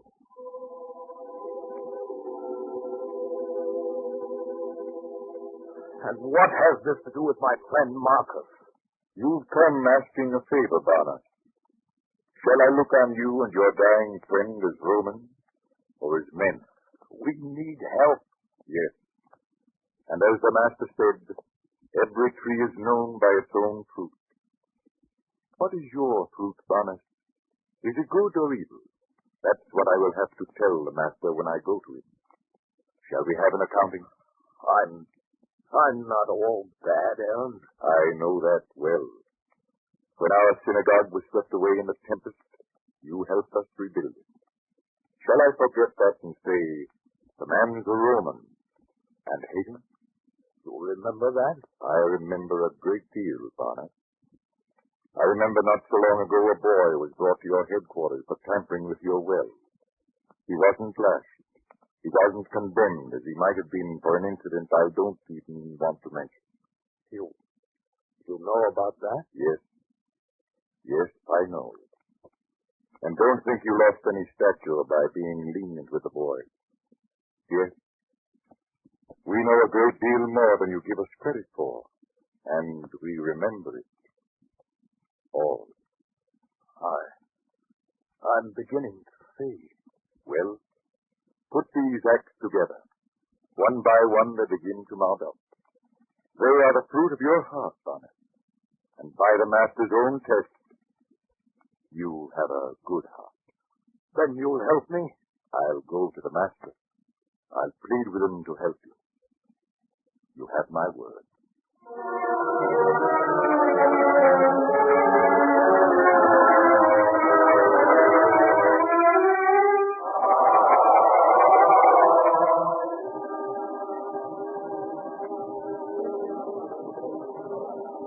And another thing, Master, it will be good if you can help this man, for he's done many acts of kindness to our people. We're going with the Master who is on his way to help him now. Isn't that proof that he's heard enough of the man? Yes, Peter. It will be a kind act to perform, for it will save one man's life and open another's heart to things he doesn't know as yet. Are we close to the Roman camp? Down the road. But there, you can see the tents now. And I can see a man coming toward us. A Roman, to judge by his uniform. So it is. Why, that's Barnett himself. Barnett! Aaron, I heard. Word came to me that the Master himself was coming to my place. You can see for yourself now.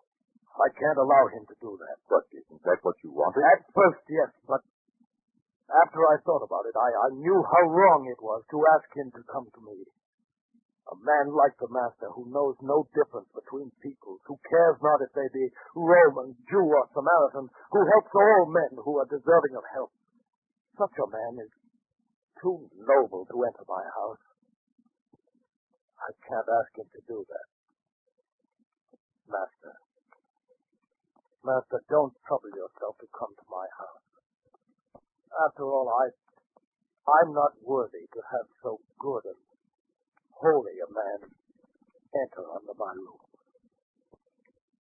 Barnett, the Master is still listening. Master, I'm a man of authority. I have been all my life. I give commands, and others carry them out.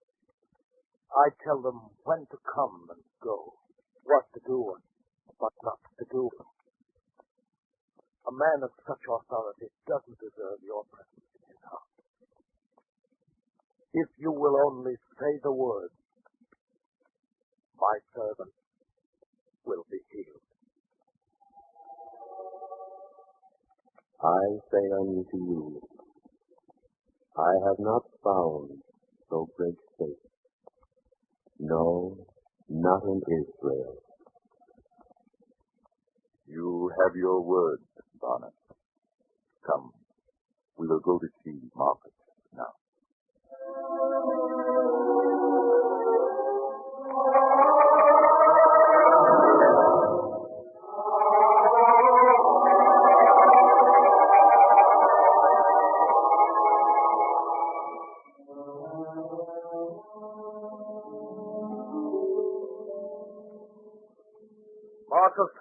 Marcus! Look, Aaron. His bed is empty. What could it mean? I'm here, Barney. Marcus, you're polishing my armor. A man who was so sick only a short time ago. Don't ask me to explain myself. I only know suddenly I began to feel better. So well that I couldn't lie in bed any longer. I had to get up. I began to polish the armor, to have a look at my face. Look at me. You are well. I can see it.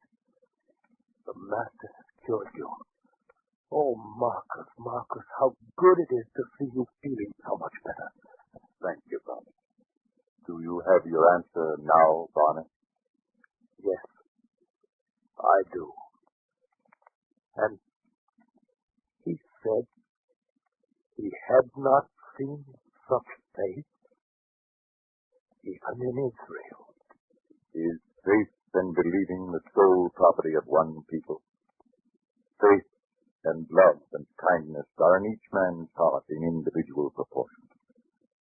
Can we say because a man is a Roman, he cannot believe, he cannot do good, he cannot be loved and respected by his fellow men? A man's origin or the name people place on him doesn't determine whether he's good or bad. It is what he does. It is the fruit of his heart, even as the Master said, that determines if he is to be deemed a friend or foe, good man or bad. By their fruit ye shall know them. A good man out of the good treasure of his heart bringeth forth that which is good. And an evil man out of the evil treasure of his heart bringeth forth that which is evil.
The greatest story ever told.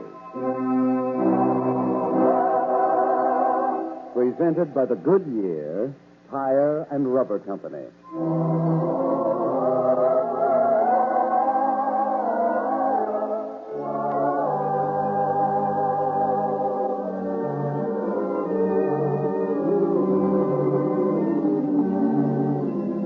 Today, we present Voyage to Rome, a drama based upon events set forth in the 27th chapter of the Acts of the Apostles. Events which are all part of the greatest life ever lived.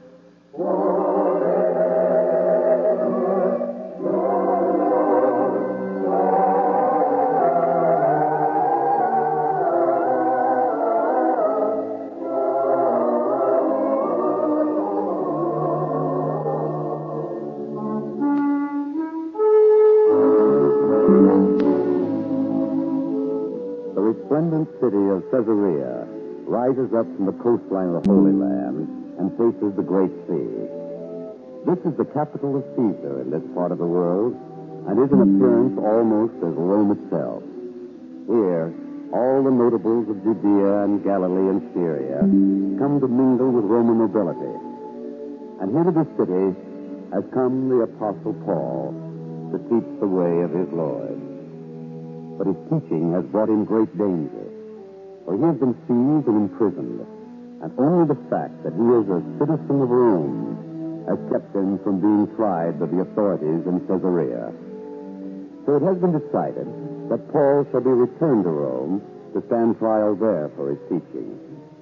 Now, on this day at the great wharf of Caesarea, a number of prisoners wait in chains to be placed aboard a vessel to start the long, difficult journey to Rome.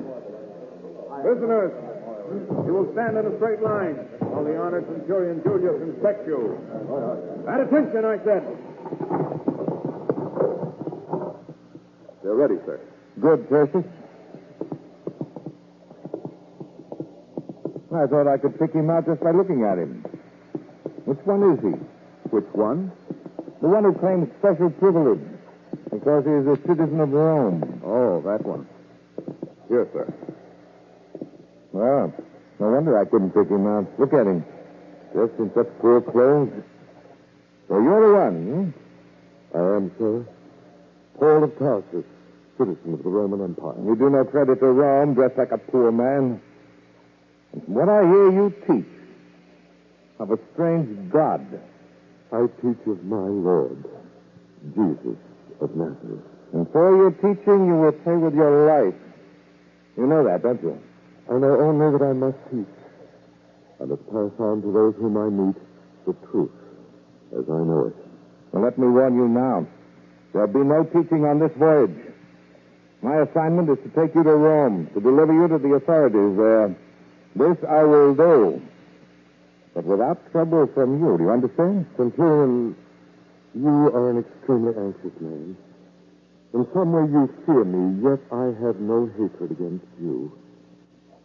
How much better your life would be if you could trust and love your fellow man.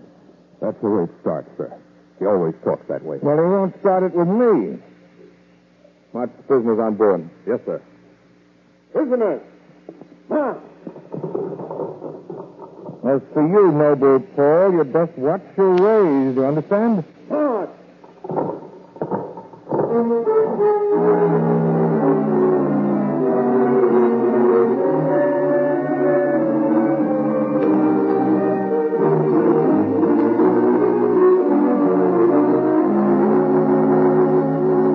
So, Tertius, you say he insisted on seeing me? Yes, sir.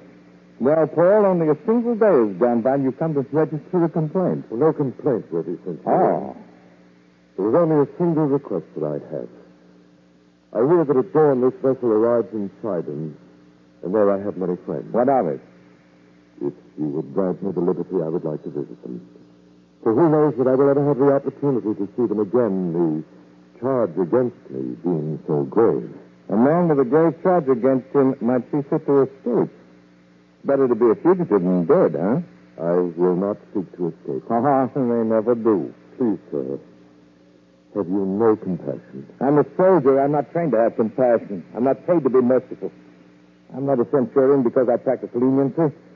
I am what I am because those in command trust me to do my duty, and I will do it. A pity. A man so resolute as you could be of great service in a worthy cause. And what does that mean? Would that you were so strong in the cause of righteousness. What a pity that you have never heard the teaching of love which my Lord pronounced on the mount. I don't know what you're talking about. Shall I take him back to the hole, sir? No, not yet. I'd like to hear this teaching. There can be no harm in it. I was not there when he taught these words, but I've heard them many times since from his disciples. And in my mind, I've even heard the way they must have sounded as he said them.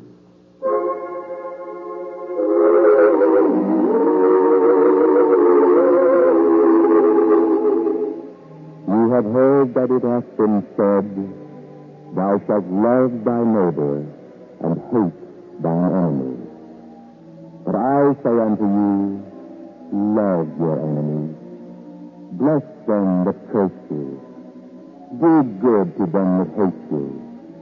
And pray for them which despitefully use you and persecute you.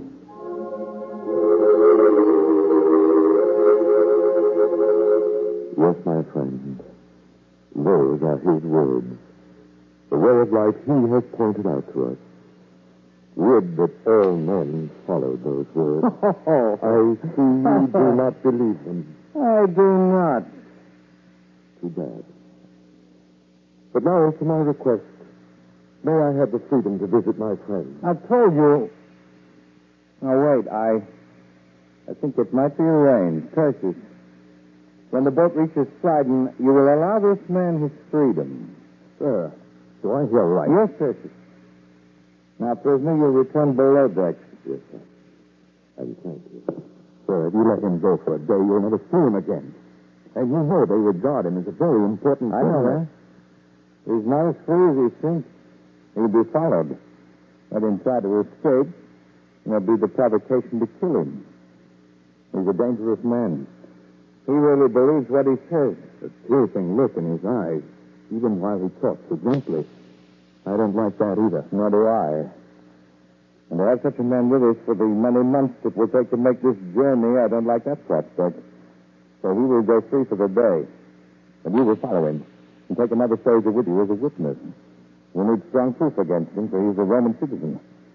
Then at the first sign that he seeks to escape, you'll apprehend him and bring him back. Attempt to escape would justify executing him. Yes, we may be rid of him very soon.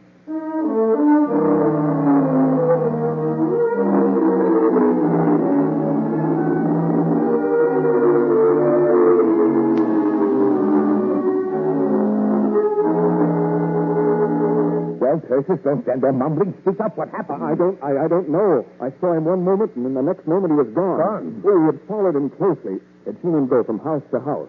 People greeted him. He went inside. Always he came out. Always I followed him to the next place. Yet you're lost and you let him get away. I don't know how it happened. I don't. But you do know what this will mean to me. Think of what will happen when we reach Rome. They'll ask for this special prisoner, and I'll not be able to produce him. Think of what will happen to me. I should have you last for this. Oh, please, sir, please. Let me go by my throat. As you were. Yes, sir. Yes. Come in. You're surprised to see me, sir? You should not be. I gave you my word. But still you had the chance to escape. But that would mean that I value my life more highly than yours. More highly than the mission on which I go. That is not so. I would not put you in jeopardy by escaping. Nor would I turn from the work which awaits me in Rome. Work? A trial awaits you there. And even death. Yes. But before that, I will have the opportunity to teach of my Lord to Caesar himself. I would not seek to save my life and lose that chance. So you see, it was not really necessary to send Tertius after me. We'll return to the hold of the ship. Yes, sir. He knew that we followed him, that we lost him. And in spite of that, he returned. So he really believed what his Lord teaches. He even risked his life to save us, his enemies. But surely we would both have been sentenced to death for allowing him to escape. He's the strangest man I ever met. And if this is your turn, we can set sail again. Give the order to the captain of the vessel. Yes, sir.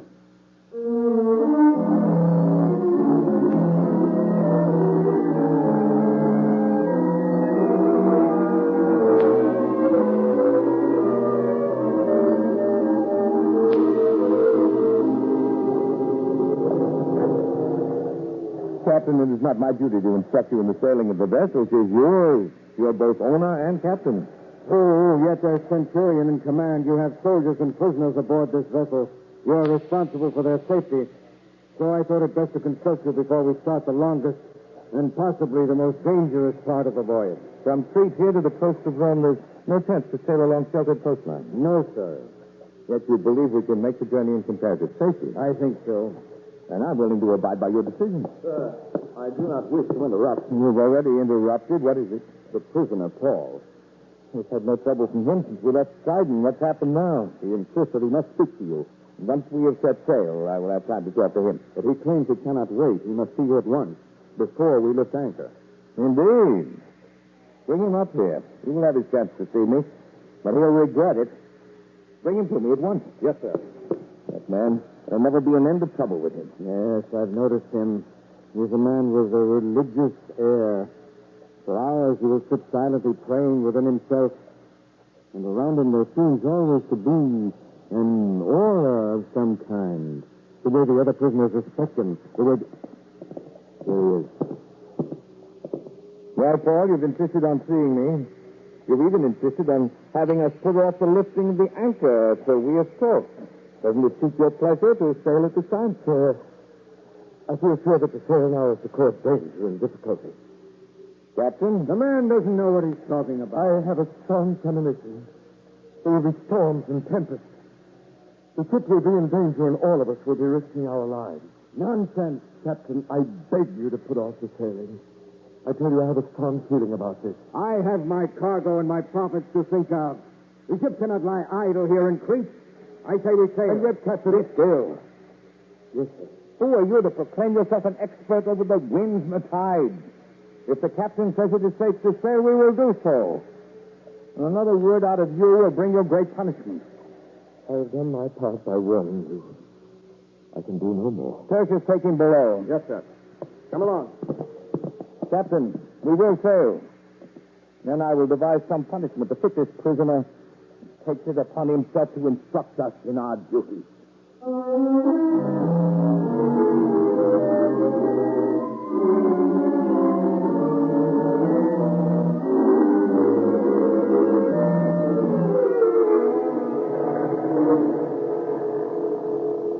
So, Paul, you have taken it upon yourself to be responsible for the lives of all of us. You would instruct us in our duty. I meant only to do good. Did you? Sir, why do you treat me as your enemy when I would only be your friend?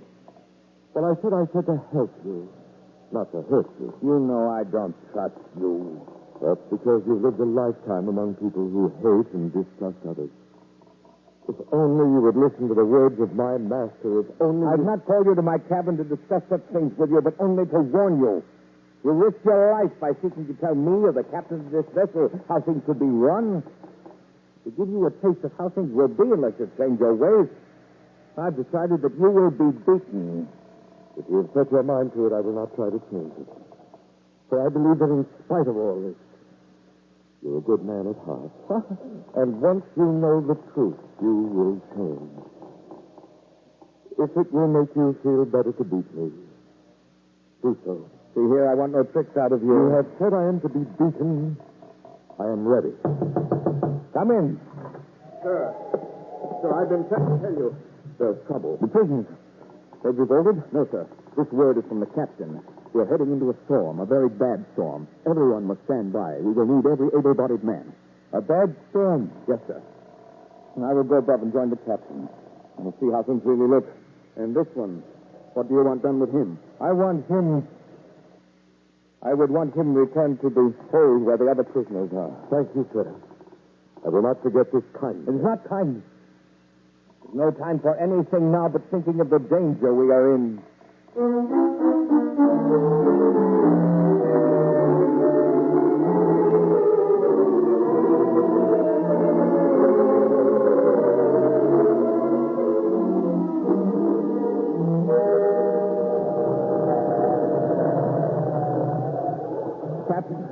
Captain, is there anything we can do? Nothing more than we've done already.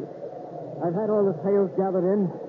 We can only put ourselves at the mercy of the storm and the wind and ride with it, hoping that the storm will be over soon. But you said that yesterday. This storm will never end if one can judge by looking at the sky. It must come to an end sometime. We will come to an end before this storm does. Do something, Captain. Do something. Hold fast! With every wave, more water seeps into the hole. Already our decks are almost level with the sea itself. I know. I've been watching. There is a point at which the vessel becomes so heavy that we must lighten it. We may have arrived at that point now. What can you do? I will give the order. And I will need the help of your prisoners to carry it out. Whatever you command, they will do. Give the order. All hands! Make ready to hurl the cargo over the side. All hands!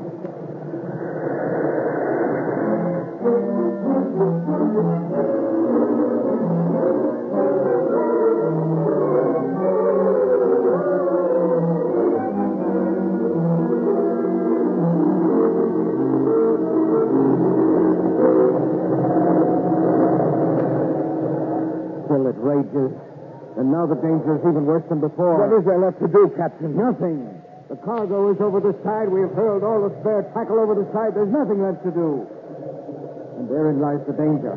The crew knows how badly off we are. They know there is nothing left to do. From now on, we can expect the worst. Mutiny. Even outright killing. I have my band of soldiers. You need not fear. They will be of little use now, for they're as much afraid as my sailors. They'll be as desperate and as dangerous. Yes, you might as well be ready for panic.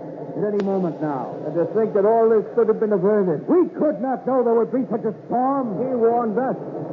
You mean the prisoner, Paul? Yes, he warned us. We would not listen. Now his worst prophecy is coming true. It can't pass. Well, the trouble is beginning, I fear. Look there, forward on the deck. The sailors come toward us in a band. This is what I feared. I will try to quiet them. Men, do not do anything rash or hasty. For together we have a chance. Together we may yet come out of this. Together we'll die. You got us into this, and we mean to make you pay for it. Sailors, take heed. I warn you now.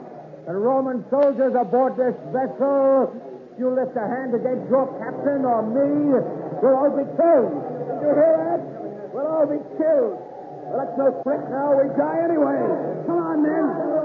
Centurion, they do mean to kill us. See, they have weapons. Stand back, I warn you. Stand back. Your warnings won't save you now. My friends! My friends! Listen to me. My Paul. My friends, don't do anything now that you will regret. For if you think that you're all to die, you are mistaken. I give you my word that not a man will be lost. Turn back. Let there be no violence. Wait, men. How can you be so sure that we will all survive? There stood by me this night the angel of God, whose I am, and whom I serve, saying, fear not, Paul. You must be brought before Caesar. And lo, God hath given you all them that sail with you. Therefore, my friends, do not be afraid, for I believe God that it shall be even as it was told me. Did you hear that? Yes, but I don't believe him. The question is, will the men believe him? Listen up. How do we know that you tell us the truth? Yes, I don't know. Before we set sail, I foretold that there would be a great storm, and there was. Now I tell you, we will all be saved. It is the word of the God whom I serve.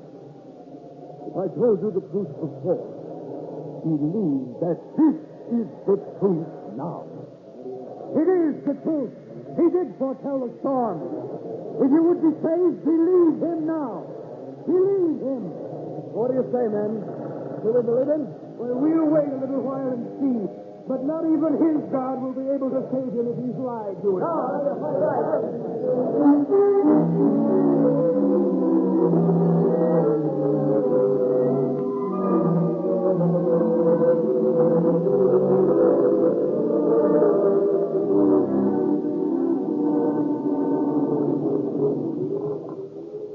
I wouldn't have believed it, sir. Nor I, Christy. The storm has come. The men have come. But we're a long way from being safe, Centurion. Why do you say that, Captain? Our rudder washed away, no tackle left with which to work. We drift aimlessly. Sooner or later, we must reach land. Must we? You think we won't make it? I haven't said we wouldn't, but don't expect too much. Our fate is in the laps of the gods. Paul says we're in the hands of his God. A powerful God. Don't expect too much, that's all I have to say. There, Captain. You see? Yes, land is one thing, reaching toward another. This may be a treacherous coastline. Let me have a look.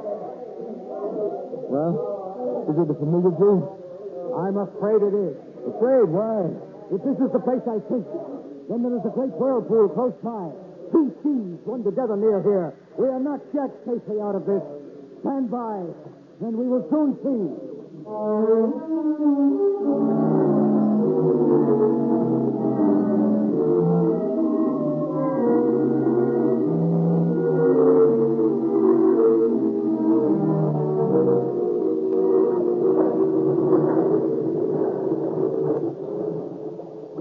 I told you, Centurion, I warned you.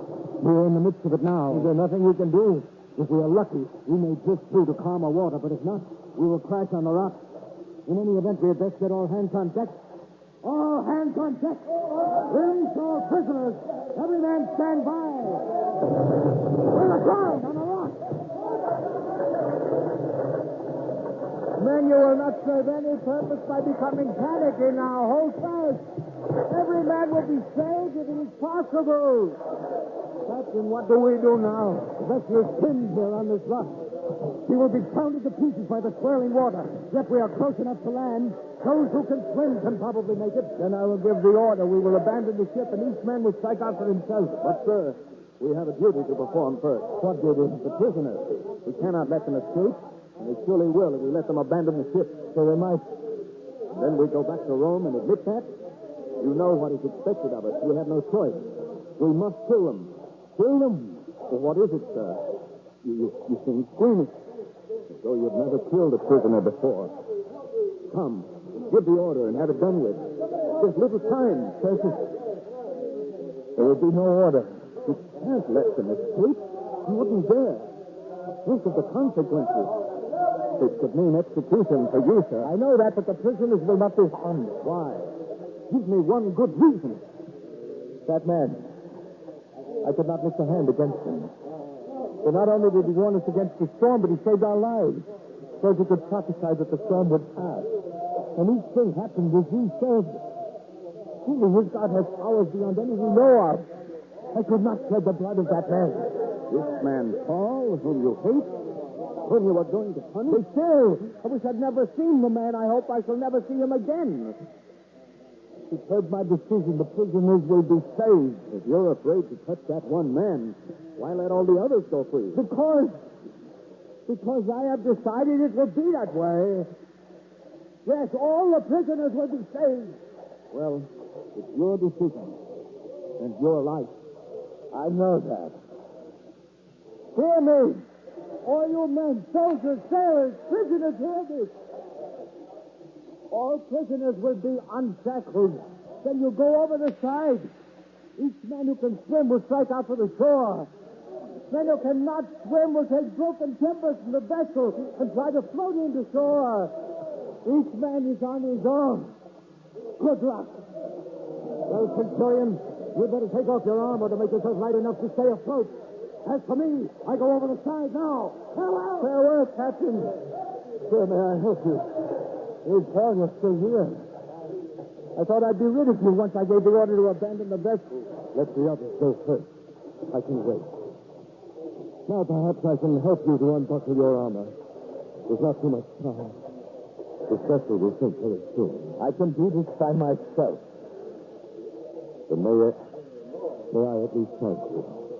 You've saved many innocent lives this day, but at risk to your own. I've done what I thought best in my judgment. That is the most heartening thing of all, my friend. What do you mean by that? You're no longer a centurion, but a man with a free soul and free judgment of his own. You are not the man you were on the day we first met. Something fine and wonderful has happened to you. Nothing has happened to me. You do not know what it is as yet. But one day you will know. You have encountered him, and you will never be the same as you were.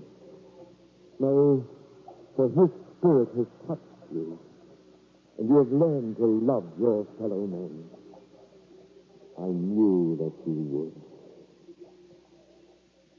I knew it. You knew it, yes? as I knew all those other things would happen. And now, friends, into the water before this vessel cracks in two. And remember, we will meet again one day in his service. Yes, we will meet again. I know it.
This program was brought to you by the Goodyear Tire and Rubber Company.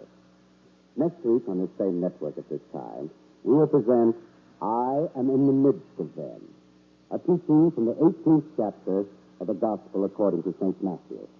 Another episode in the greatest story ever told from the greatest life ever lived.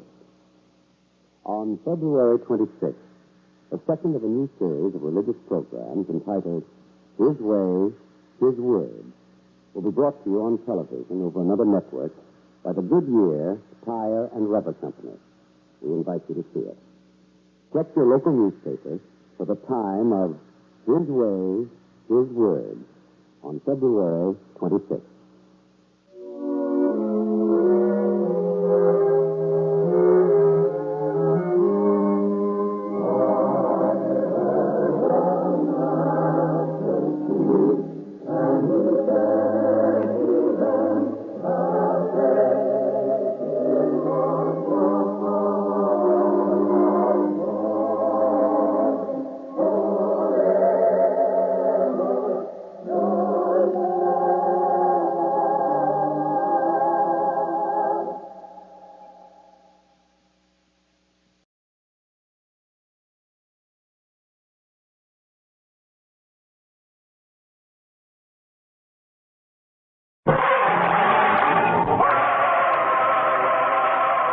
The greatest story ever told.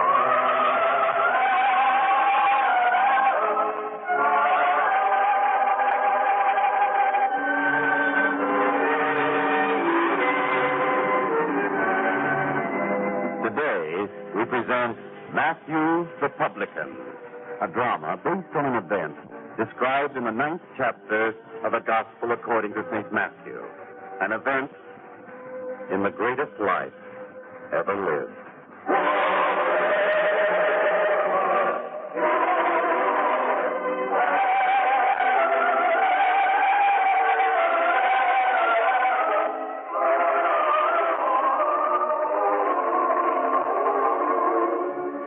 The town of Capernaum, and in the town, the house of the publican Matthew, for today is an unusual day.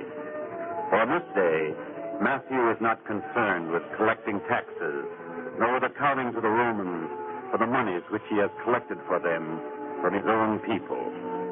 Instead, this is a day of happiness for Matthew, or at least it should be.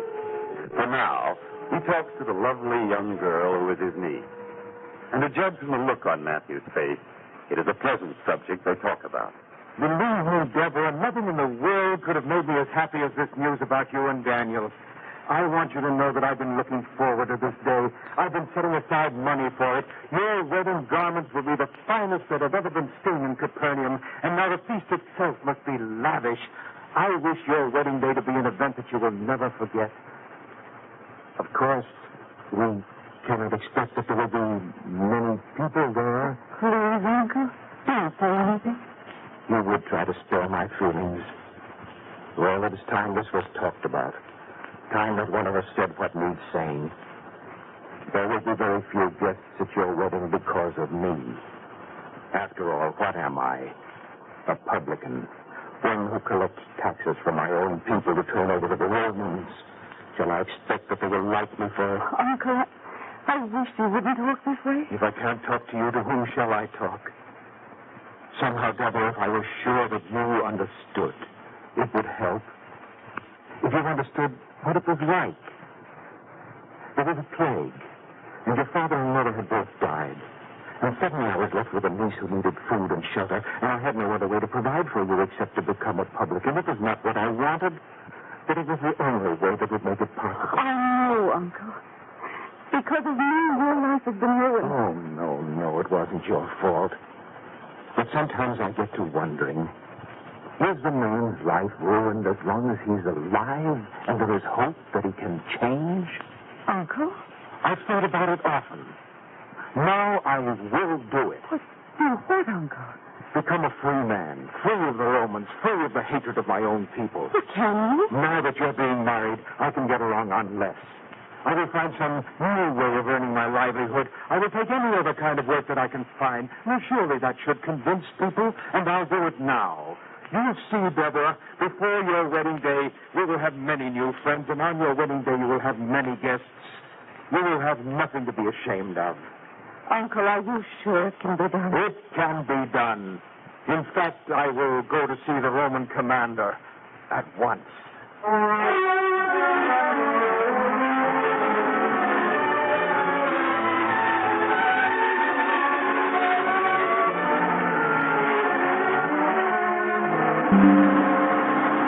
Well, Matthew, don't stand there mumbling. If you've something to say, come out with it. What's troubling you?